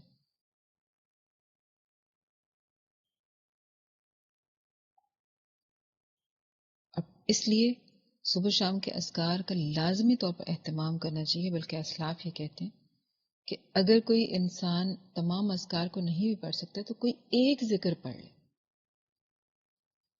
تاکہ وہ اللہ کی حفاظت کے حصار میں آ جائے. اب جب موسیٰ علیہ السلام فرعون کے دربار میں چلے گئے، پھر وہاں پہ واضح نصیحت کی، تبلیغ کی، تو آیت نمبر 38 کے اندر آتا ہے کہ فرعون نے موسیٰ علیہ السلام کے خدا کو دیکھنے کی خواہش کی. اور یہ منکرین اور متکبرین کا یہ خاصہ ہوتا ہے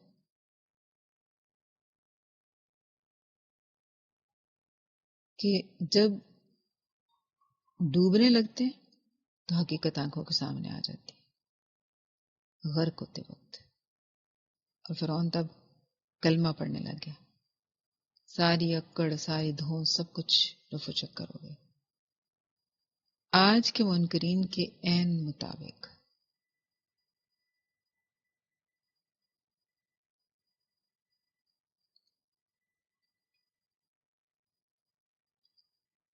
اور یہ جو ہمارے اس دور میں روسی جب خلا میں گئے تھے، روسی خلا باز، تو انہوں نے شروع میں اپنے عروج کے زمانے میں جب وہ لوٹ کر آئے، روس جب عروج پر تھا، جب خلا باز واپس آئے تو ان کی یہی بھڑک تھی کہ ہم خلا تک گھوم آئے، ہم نے چاند میں بھی تلاش کر لیا، تمہارا خدا ہمیں کہیں نہیں ملا. انہیں بھی موت کے وقت پتہ چل گیا ہوگا کہ خدا کون ہے. فرعون نے بھی استہزائیہ انداز میں کسی اونچی عمارت پر چڑھ کر موسیٰ علیہ السلام کے خدا کو دیکھنے کی خواہش کی تھی نا، اور کہا تھا اپنے وزیر سے کہ کوئی بلند عمارت بناؤ تاکہ میں دیکھوں کہ موسیٰ کا رب کیسا ہے، کیونکہ وہ تو اپنے آپ کو رب سمجھتا تھا نا. تو اس نے کہا کہ اونچی سی کوئی عمارت بناؤ، یہ کہتا ہے کہ آسمانوں پہ میرا رب ہے، تو میں دیکھتا ہوں کہ وہ کیسا ہے. تو یہی روسیوں نے کیا تھا اور یہی تمام منکرین کرتے ہیں.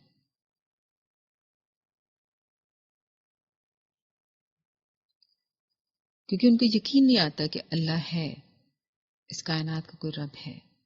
وہ دلوں پہ جو پردے اور کفل پڑے ہوتے ہیں نا، اس کی وجہ سے. تو پھر جب موت آتی ہے، جب مہلت تمام ہو جاتی ہے، جب توبہ کا دروازہ بند ہو جاتا ہے، تب ان کو ہوش آتی ہے، تب یاد آتا ہے، تب خدا نظر آتا ہے. اور اس کے برعکس وہ والا انسان جو پہلے عیسائی تھا، یہودی تھا، لیکن بعد میں کلمہ حق جب سامنے آیا تو اس کو قبول کر لیا اور اسلام قبول کر لیا، تو اللہ کے نبی نے فرمایا کہ اس کے لیے دوہرا اجر ہے. جو اس انسان کے لیے جو اہل کتاب میں سے تھا، وہ اپنے نبی پر ایمان رکھتا تھا، پھر محمد صلی اللہ علیہ وسلم پر ایمان لے آیا.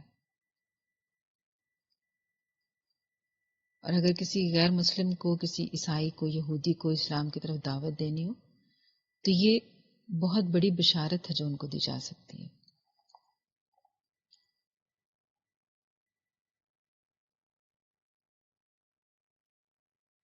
آیت نمبر 54 میں جیسے اللہ نے فرمایا نا کہ اولئک یؤتون اجرهم مرتین بما صبروا ویدرؤون بالحسنۃ السیئۃ ومما رزقناهم ينفقون. اور اس کی تصدیق ہی بلکہ تائید ہی اس والی آیت کی رسول اللہ صلی اللہ علیہ وسلم کی اس حدیث سے ہوتی ہے کہ دوہرا اجر ملے گا اس اہل کتاب کو.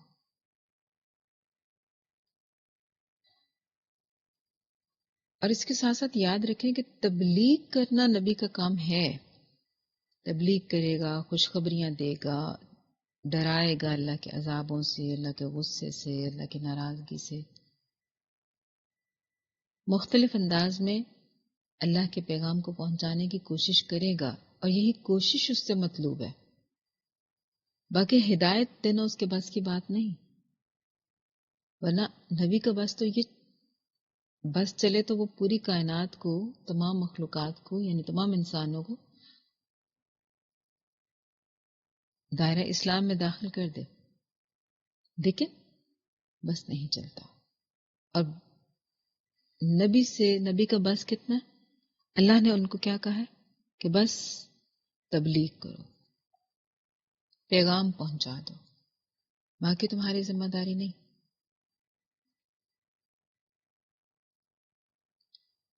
اور جبکہ اہل مکہ کیا کہتے تھے کہ اگر ہم تمہارے ساتھ اس ہدایت کی پیروی اختیار کر لیں تو اپنی زمین سے اچک لیے جائیں گے، یعنی ہم سے یہ سب کچھ چھن جائے گا. اہل مکہ کو یہی فکر تھی نا کہ اسلام قبول کرنے کے نتیجے میں ان کی تجارت، خانہ کعبہ کی تولیت، اور اس کی وجہ سے جو ایک مرکزیت حاصل تھی مکہ کو، اور اہمیت، مذہبی اثر و رسوخ، سب کچھ ختم ہو جائے گا. اس کا جواب آگے آیت نمبر 57 سے 60 تک دیا گیا ہے کہ یہ مرکزیت، تولیت، امن، رزق، سب کچھ اللہ کی عطا ہے. اسی نے رسول بھیجا، اسی گھر کے رب نے. اور رہی معیشت تو جس پر اترا رہے ہو، یہ اللہ کے قبضہ قدرت میں.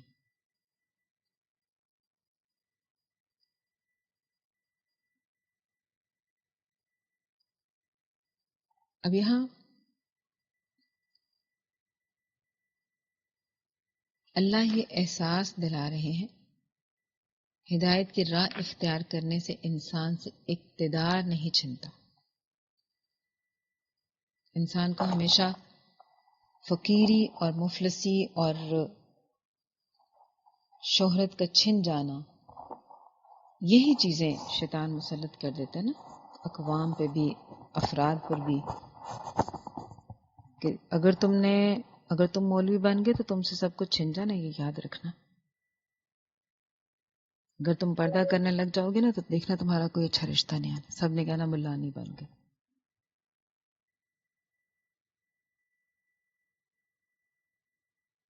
اگر تم نے اللہ کا حکم مان لیا تو پھر یاد رکھنا کہ اس میں بڑی سختی ہوتی ہے، بہت کچھ چھوڑنا پڑتا ہے. سود، رشوت، شراب، جوا، یہ سب کچھ چھوڑنا پڑے گا. یا یہ کہ اگر تم یہ شہرت کے چکا چوند کو چھوڑ کر دین کی طرف آ گئی تو پھر جو اتنی دنیا تمہیں جاننے والی اور اتنی دنیا تمہاری واہ واہ کرنے والی اور تمہیں سر آنکھوں پہ بٹھانے والی ہے، تمہیں کوئی پوچھے گا بھی نہیں، کیا کرو گی پھر؟ تو مختلف طریقے سے شیطان انسان کو دھمکاتا ہے، ڈراتا ہے.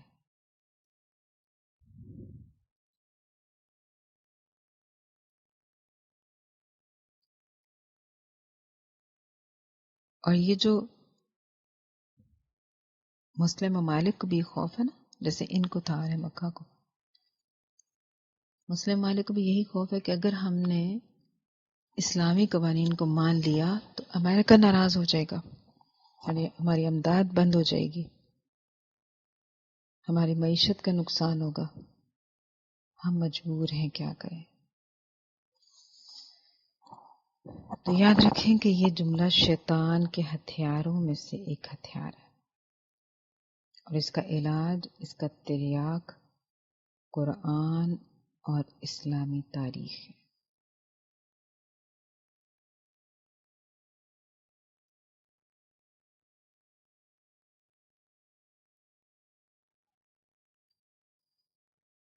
اب اللہ تعالیٰ آیت نمبر 65 اور 66 میں کہہ رہے ہیں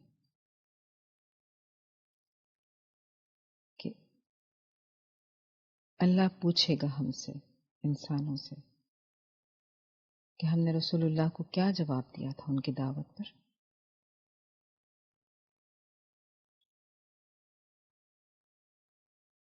تو یاد رکھیں کہ اس دن جواب بھی نہیں سوچنا. یہاں پہ تو ہم کہتے ہیں نا ہم یہ کہہ دیں گے چھوٹ جائیں گے، یہ کہہ دیں گے اور وہ کہہ دیں گے.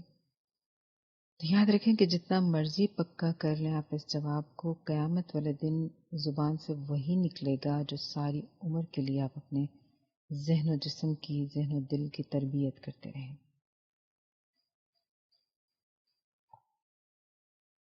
اور یہ سوال موت کے فوراً بعد قبر میں بھی ہوگا اور آخرت میں بھی ہوگا کہ رسول نے جب تمہیں پکارا تھا اپنے رب کی طرف تو تم نے کیا جواب دیا تھا.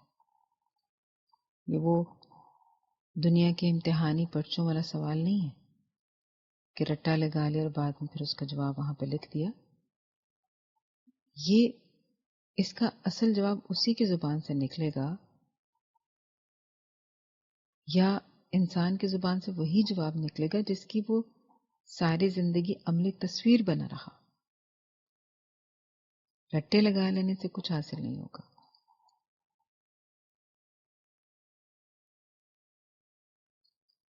اور اللہ تو وہ ہے جو رات کو طاری کر دے ہمیشہ کے لیے تو کوئی روشنی نہیں لا سکتا. اللہ پوچھتا ہے کہ قیامت تک کوئی رات تم پر طاری کر دے تو کون روشنی لائے گا. اب اس سوال پہ ہمارا خوف سے برا حال ہو جاتا ہے، دم گھٹنے لگتا ہے کہ رات ہی رات رہے، ہر وقت اندھیرا، سورج کا تو کوئی نعمت بدل ہی نہیں، ہم اتنی روشنی کا انتظام کہاں سے کریں گے. کچھ دن کے لیے لائٹ آف ہو جائے، کوئی مسئلہ ہو جائے لائٹ کے اندر، تو کیسے ہم مفلوج ہو کر رہ جاتے ہیں. مصنوعی روشنیاں کبھی بھی کفایت نہیں کر سکتی.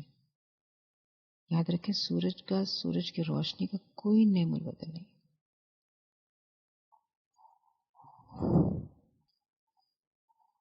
اور آگے پھر قارون کی باری آتی ہے جو بنی اسرائیل میں سے تھا اور فرعون کا مقرب تھا اور بہت ہی مالدار، بہت ہی مالدار. بائبل کے اعتبار سے وہ موسیٰ علیہ السلام کا چچا زاد بھائی تھا، لیکن اپنی قوم سے غداری کر کے وہ جا کے فرعون سے مل گیا تھا اور پھر خوش آمد کر کے اور اسی طرح اس نے اپنا اونچا مقام حاصل کر لیا تھا. اور آج کے دور کے وزراء کی طرح عزت، دولت، شہرت کی خاطر اپنا ایمان اور سب کچھ بیچتا رہا. اور ایسے ہی لوگ پھر مقربین درباری شمار ہو جاتے ہیں. اور یہ جو قارون تھا، اس کو اس دور کے علم و حکمت والے باز و نصیحت کرتے تھے. بہت مالدار تھا، اس کے جو خزانوں کی چابیاں ہیں کتنے ہی اونٹ اٹھایا کرتے تھے. خزانوں کی چابیاں، تو سوچیں خزانے کس قدر ہوں گے. لیکن ویسا ہی جتنا مال تھا اتنا ہی پھر اکڑ اور فخر اور غرور بھی اس کے اندر تھا، اور اکڑ کر چلتا تھا وہ اس زمین کے اوپر. تو اس کو یہ سکھایا جا رہا تھا، اس کو یہ نصیحت کی جاتی تھی کہ فخر میں مبتلا نہ ہو. اللہ کو پھولنے والے، فخر کرنے والے پسند نہیں آتے. پھر اس مال سے آخرت کا گھر خریدنے کی فکر کرو، اور آخرت کا گھر مال اور اعمال سے بنے گا. یعنی اس مال کو اللہ کے راستے میں خرچ کرو تو پھر اس مال میں ایسی برکت پڑے گی کہ آخرت بھی سنور جائے گی. دنیا میں سے بھی اپنا حصہ فراموش نہ کرو. اللہ بندے کی کمزوری سے واقف ہے نا، اس لیے یہ نہیں کہتا کہ دنیا ترک کر دو، بلکہ ربنا آتنا فی الدنیا حسنہ سکھا دیا. ورنہ تو بندہ اپنا سارا ہی مال بغل میں دبا کر چھپا کر دنیا کی طرف دوڑ پڑتا. اگر اس کو صرف یہی کہا رہتا نا کہ اپنا حصہ فراموش نہ کرو تو وہ سمجھتا کہ سارا ہی میرا حصہ ہے.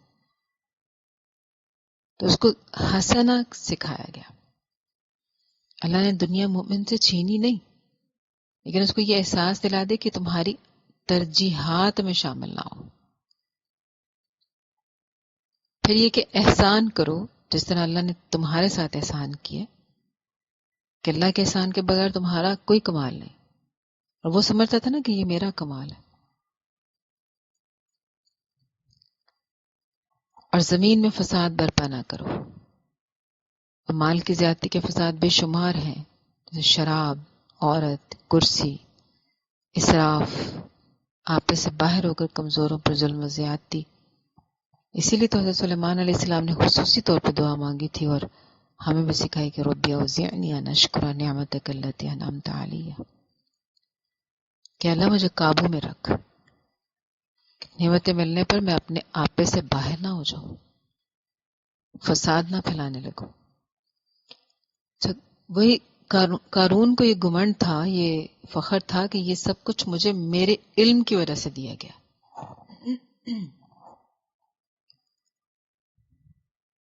یہ تو ایسے لگتا ہے جیسے اس دور کا کوئی کردار ہو. ہمارے بھی یہاں پہ یہی ہوتا ہے نا کہ کوئی انجینئر بن گیا، کوئی ڈاکٹر بن گیا، کوئی کسی طرح سے علم کو پا گیا اور کسی نے کوئی ڈگری لے لی. تو یہ جو ڈگری ہولڈرز ہوتے ہیں نا، میجورٹی، ان کو یہ لگتا ہے کہ جیسے یہ جاب جو ملی ہے مجھے اس میری ڈگری کی وجہ سے ملی ہے، یہ جو میرا علم ہے نا اس کی وجہ سے ملی ہے، میری قابلیت کی وجہ سے ملی ہے. جو رزق مجھے مل رہا ہے میرے اندر اتنی قابلیت تھی کہ میں میرٹ پر آیا اور مجھے یہ جاب ملی. کتنے لوگ ہیں جو دھکے کھا رہے ہیں، میں ان سب سے قابل تھا نا تو میں یہاں پہ پہنچ گیا. تو یہ میری قابلیت ہے. وہی بات کہ آنکھوں پر پردہ پڑ جاتا ہے. ایسے مال کی وجہ سے انسان کی نظر کمزور ہو جاتی ہے، اللہ نظر نہیں آتا. یہ مغربی دجالی تہذیب جو اپنے ہی علم و فن، اپنے ہی ہنر اور صلاحیت پر فخر کرنا سکھاتی ہے، جبکہ جو دین کا علم ہے یہ تو عاجزی سکھاتا ہے. ہمیں ہمارے انبیاء کے جتنے واقعات ہم اس قرآن کے اندر پڑھ چکے ہیں، ہر نبی سے ہمیں ایک سبق مشترک ملتا ہے، عاجزی.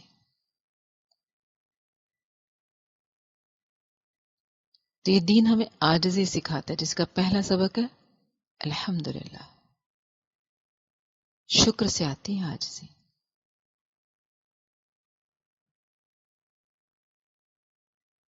تو قارون جو تھا نا، جب گھر سے باہر نکلتا تھا تو لوگ اس کی وہ حالت دیکھ کر، اس کا وہ پروٹوکول دیکھ کر اور اس کی ٹپ ٹاپ دیکھ کر بڑی حسرت میں مبتلا ہو جاتے تھے، اور اس کو بڑا خوش نصیب سمجھا کرتے تھے. جیسے ہم اپنے اس دور میں دیکھ لیں، سیاستدانوں کو دیکھ لیں، ایکٹرز کو دیکھ لیں، کریکٹرز کو دیکھ لیں، بیوروکریٹس کو دیکھ لیں، کوئی بھی عہدے دار ہے،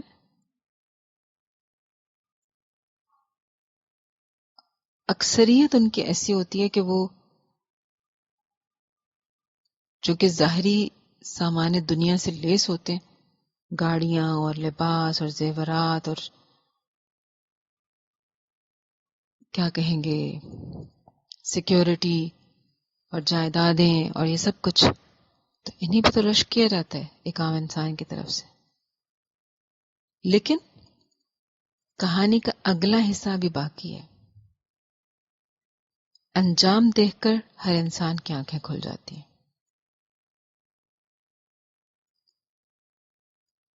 اس وقت بھی ایسے لوگ تھے، نیک لوگوں سے دنیا کبھی بھی خالی نہیں رہی. کچھ تھے اس وقت بھی مسلمان جو حقیقت کی نگاہ رکھتے تھے، بصیرت رکھتے تھے، اور اللہ کہتا ہے کہ یہ نگاہ صبر کرنے والوں کے پاس ہوتی ہے. دنیا اور اس کی متاع کو حقیر جان کر آخرت کے لیے صبر کرنے والے، پھر صبر سے روشنی پیدا ہوتی ہے جس میں جنت اور اللہ کے رضا نظر آنے لگتی ہے، جس سے باقی سب اندھے ہوتے ہیں. اور اس کے برعکس جو حب دنیا ہے، دنیا کی محبت، دنیا کے مال کی محبت، اس کی وجہ سے اندھیرا چھا جاتا ہے. پھر انسان کو اپنا قریب پڑا قرآن بھی نظر نہیں آتا، آخرت میں موجود جنت، دوزخ، اللہ اور اس کی رضا تو بات کی بات ہے نا. اب ان نیک لوگوں نے بھی ان کو سمجھایا تھا، یہ رشک کرنے والوں کو، لیکن بس انسانی فطرت ہے کہ جب خود اپنی آنکھوں سے دیکھتا ہے تو پھر یقین آتا ہے. تو جب قارون جو تھا اترا رہا تھا تو اللہ نے زمین کو حکم دیا اور وہ اپنے پورے مال، اسباب، گھر بار سمیت زمین میں دھنستا چلا گیا. اب اس وقت جو رشک کر رہے تھے، جو حسرت کر رہے تھے، وہ بھی نہیں اس کو بچا سکے. اور قارون کو اللہ نے رہتی دنیا تک مالداروں اور اس دنیا کے پجاریوں کے لیے نشان عبرت بنا دیا تھا.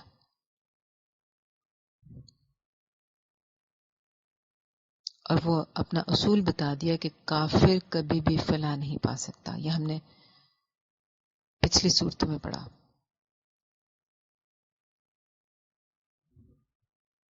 وقتی طور پہ، ظاہری طور پہ اگر وہ پھل پھول بھی جائے تو کسی غلط فہمی کا شکار نہ ہو سکتا ہے یہ اللہ کی ڈھیل ہو اور آپ اس پہ رشک کر رہے ہیں.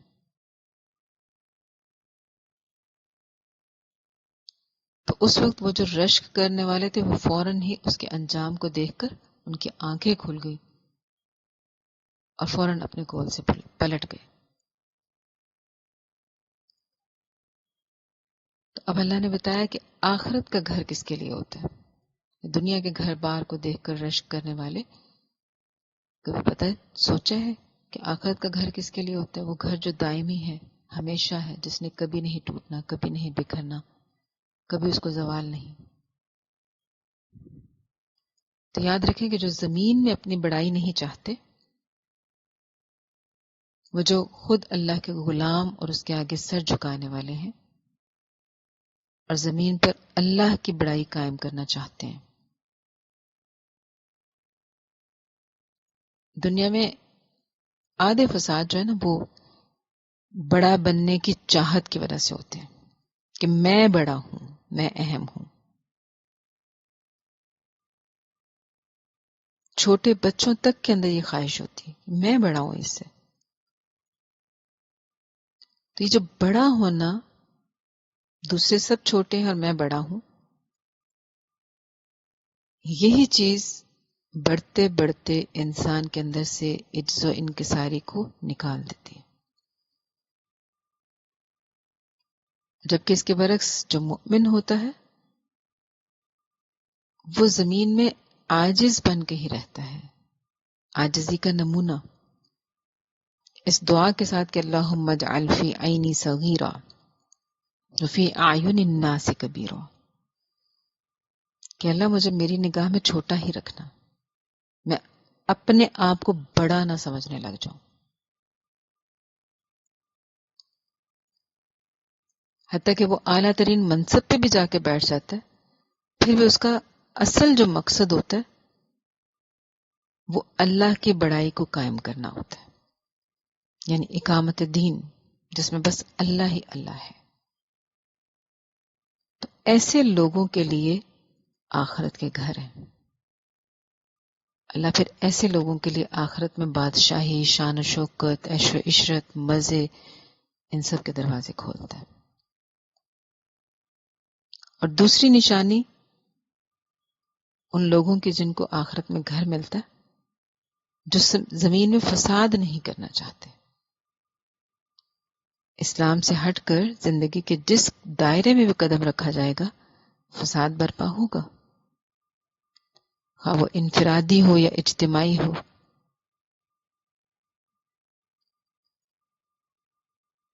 ہر دائرہ ہی فساد کا ہے. تو یہ جو اہل ایمان ہوتے ہیں یہ فساد سے بچتے ہیں، فتنے سے بچتے ہیں.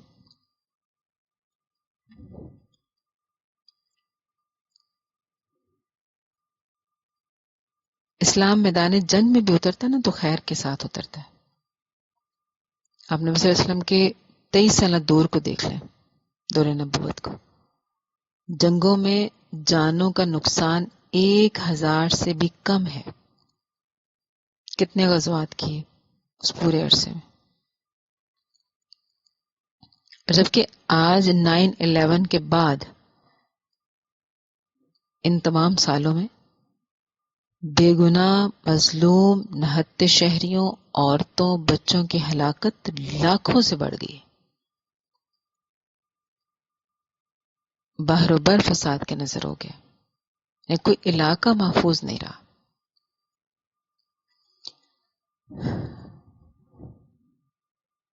تو آخرت کا گھر بس ان لوگوں کو ملتا ہے جو عاجزی کا اظہار کریں، جو اپنی بڑائی کے بجائے اللہ کی بڑائی قائم کرنا چاہیں، اور دوسرا جو زمین میں فساد کو مٹانا چاہیں، ختم کرنا چاہیں.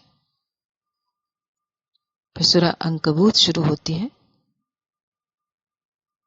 آیت نمبر 2 سے ڈر لگتا ہے.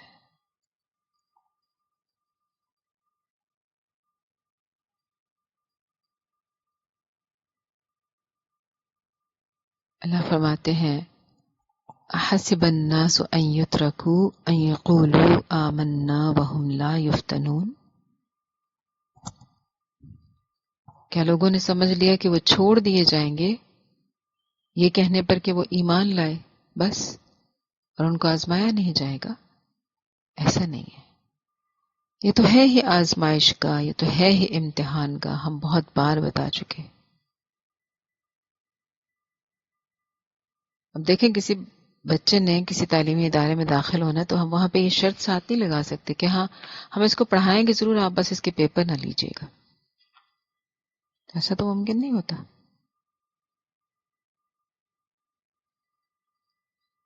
پیپر چھوڑ کے اس کے کلاس میں ویکلی ٹیسٹ، منتھلی ٹیسٹ ہوتے رہیں گے.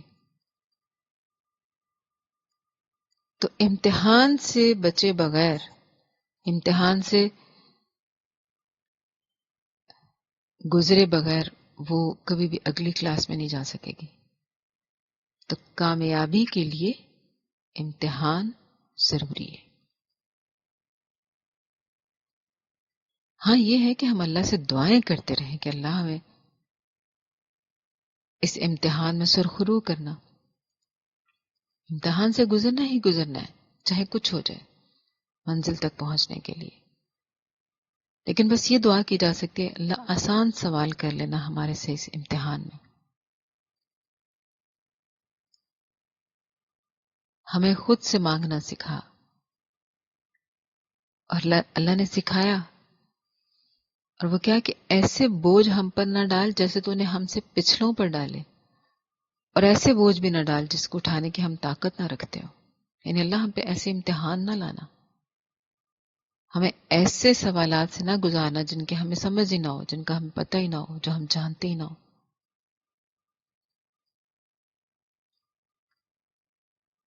اور اللہ امتحان لینا کیوں چاہتا ہے؟ سوچنے والی بات ہے نا. کیوں لینا چاہتا ہے امتحان؟ اس لیے کہ پتہ چلے کہ اللہ کا بندہ کون ہے اور شیطان کا بندہ کون ہے، سچے کون اور جھوٹے کون ہیں.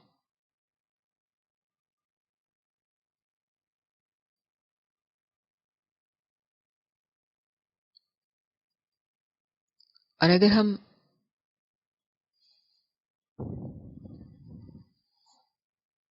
سچے ہوئے تو کامیاب ہو جائیں گے، اگر جھوٹے ہوئے تو ناکامی کا منہ دیکھنا پڑے گا.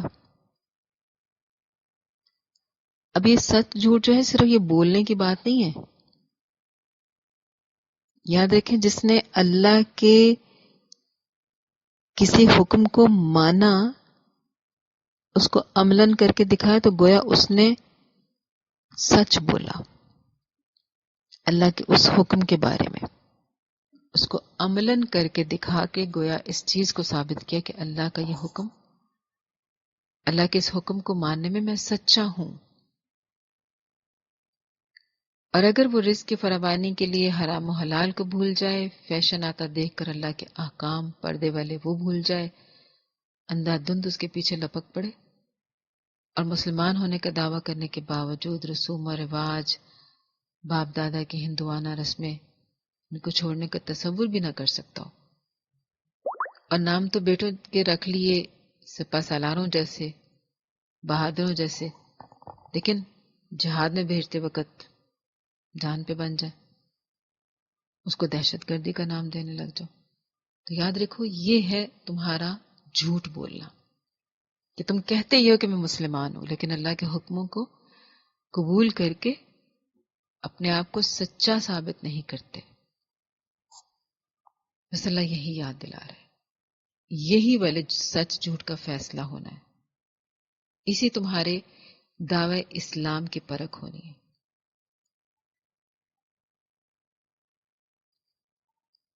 آج کے دور میں تو لگتا ہے جیسے اللہ نے سچا جھوٹا جانچنے کے لیے ایک چھلنی رکھ دی ہے ہر طرف، اور ہم مسلسل حالت امتحان میں. ہمیں کبھی کس امتحان میں سے گزار کر اس چھلنی میں سے گزارا جاتا ہے ہمارے سچا جھوٹا ہونے کو ثابت کرنے کے لیے. کبھی کس امتحان کے لیے، کبھی کس امتحان کے لیے. مختلف امتحانات کی چھلنیاں لگی ہوئی ہیں، ہم اس میں سے گزرتے جا رہے ہیں.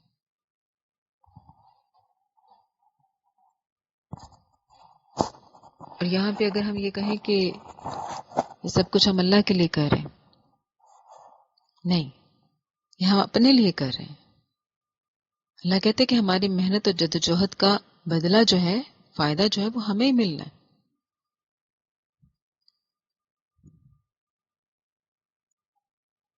ہم اللہ کے احکامات کو مان کر خود کو سچا ثابت کرتے ہیں، اللہ کو نہیں. اللہ تو ہے ہی سچا. ہم اس کے احکامات کو نہ بھی مانیں گے، اس کے سارے احکامات کو جھٹلا بھی دیں گے، تب بھی وہ سچا ہے. ہمارے جھٹلانے سے وہ جھوٹ نہیں ہو جائے گا. ہم ان احکامات کو مان کر خود کو سچا ثابت کرتے ہیں، اپنا فائدہ کرتے ہیں.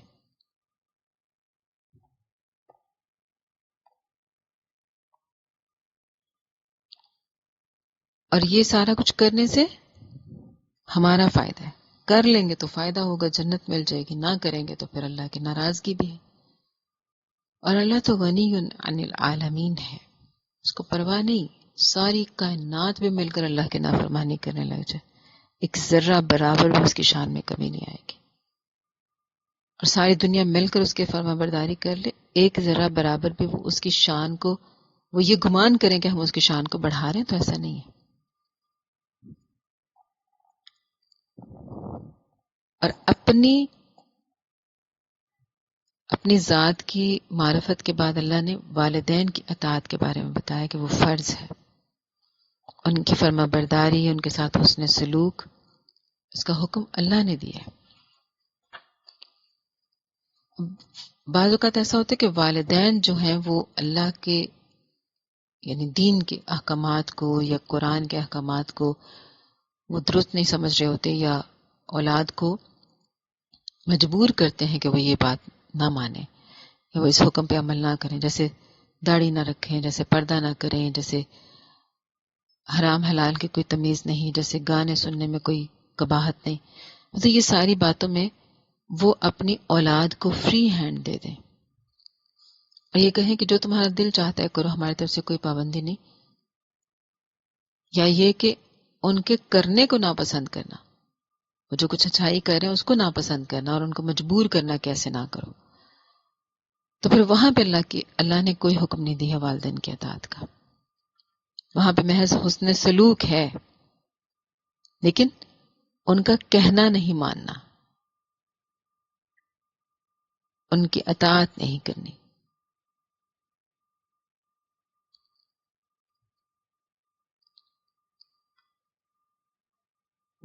اور ہوتا کیا ہے کہ انسان لوگوں کی طرف سے آئی ہوئی آزمائش کو اللہ کا عذاب سمجھ لیتا ہے.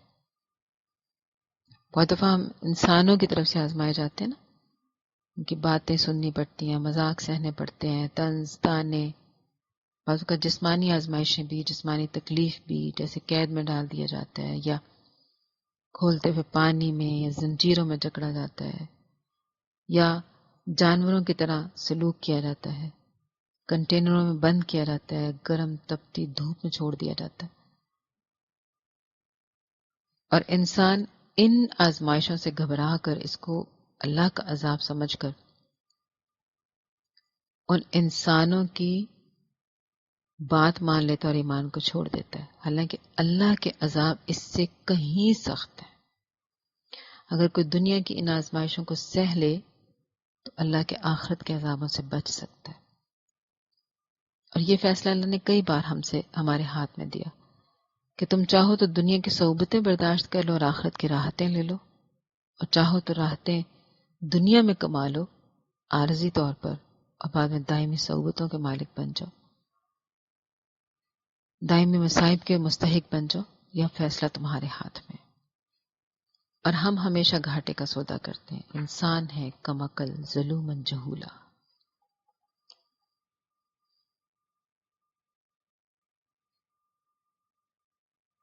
دنیا کی زندگی میں اللہ نے فرمایا آیت نمبر 25 کے اندر سورہ عنکبوت میں،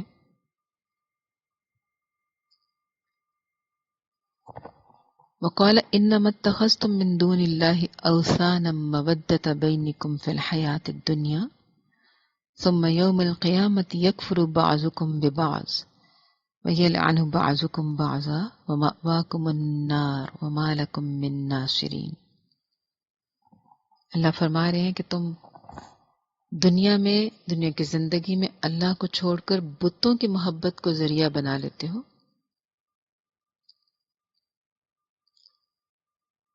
تو یہ ہر دور کا المیہ ہے. بت پتھر اور مٹی کے بھی ہو سکتے ہیں اور رسم و رواج کے بھی ہو سکتے ہیں.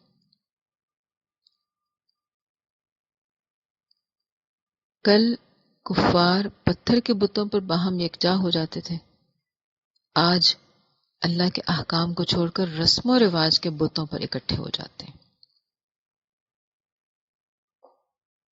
باہم محبت کا ذریعہ بنتے ہیں، مل جل کر ان رسوم و رواج کو تقویت دی جاتی ہے، ان کو بڑھایا جاتا ہے، پھیلایا جاتا ہے، سجایا جاتا ہے، سنوارا جاتا ہے.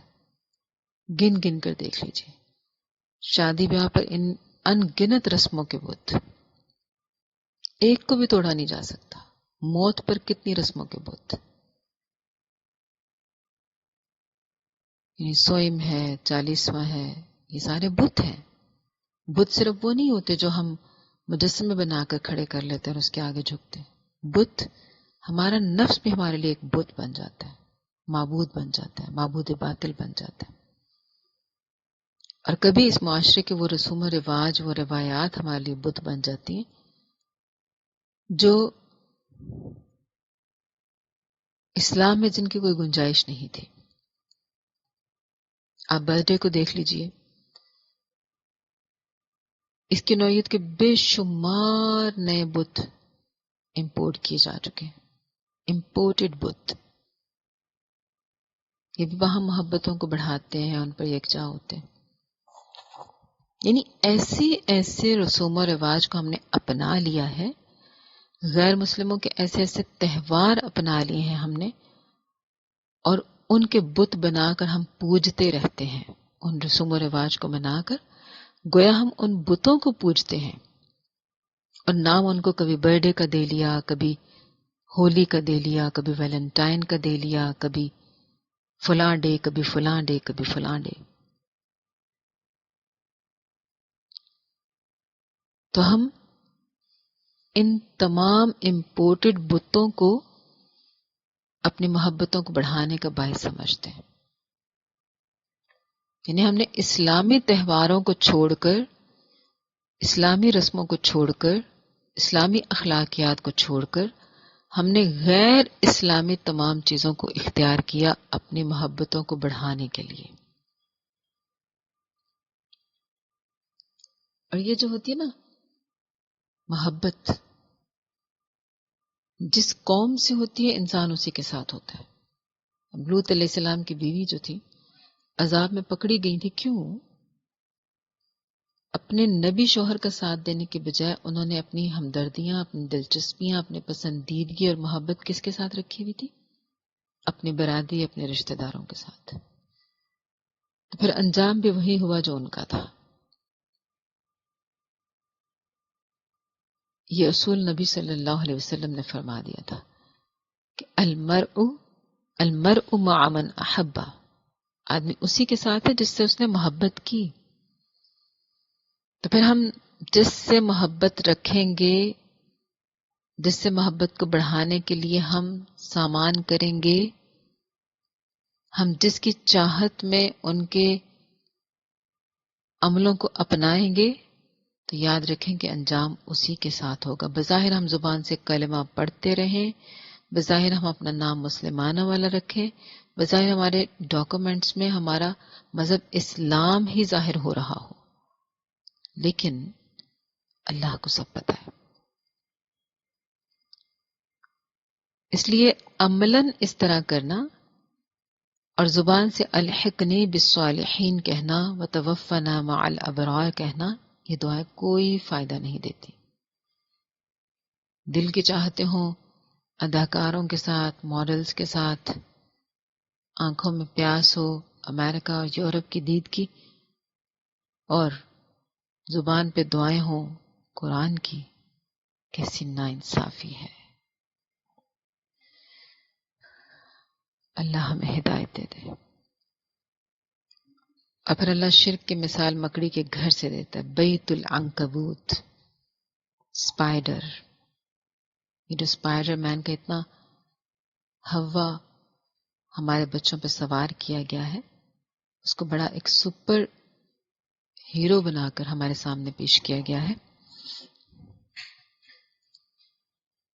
جبکہ اللہ نے یہاں پہ مکڑی کی مثال دی ہے کمزوری کو ظاہر کرنے کے لیے۔ ہمارے سامنے اسپائڈر مین کو سپر ہیرو بنایا گیا ہے کہ وہ سب کچھ کر سکتا ہے، مضبوط ترین ہے، لیکن اللہ نے اس کی مثال کمزوری کو ظاہر کرنے کے لیے بنائی۔ اس کا جو بنایا ہوا گھر ہوتا ہے بہت باریک، بڑا چپکنے والا ہوتا ہے کہ کوئی کیڑا مکوڑا باہر سے اس جال کے اندر آنا تو پھنس کے رہ جاتا ہے۔ تو شرک کی مثال یہ اسی اسپائڈر کے گھر جیسی ہے کہ انسان اس کے اندر گھستا ہے تو چپک کے رہ جاتا ہے، لیکن وہ گھر اتنا کمزور ہوتا ہے کہ اس کو کوئی سہارا نہیں دے سکتا، انسان کا کچھ سنوار نہیں سکتا۔ تو دنیا کی رونقوں کو دیکھ کر اس پر ریجھنے والے لوگ، ان کو سمجھ جانا چاہیے کہ یہ دنیا بھی بیت العنکبوت ہے، مکڑی کا گھر، کمزور ترین، جو ہمیں سہارا نہیں دے سکتا، پھنسا لیتا ہے اپنے اندر لیکن بچا نہیں سکتا۔ اللہ ہمیں اس کی سمجھ دے دے۔ سبحانک اللہم ربنا وبحمدک اللہم اغفر لی۔ سبحان ربک رب العزة عما یصفون وسلام علی المرسلین والحمد للہ رب العالمین۔ السلام علیکم ورحمۃ اللہ وبرکاتہ۔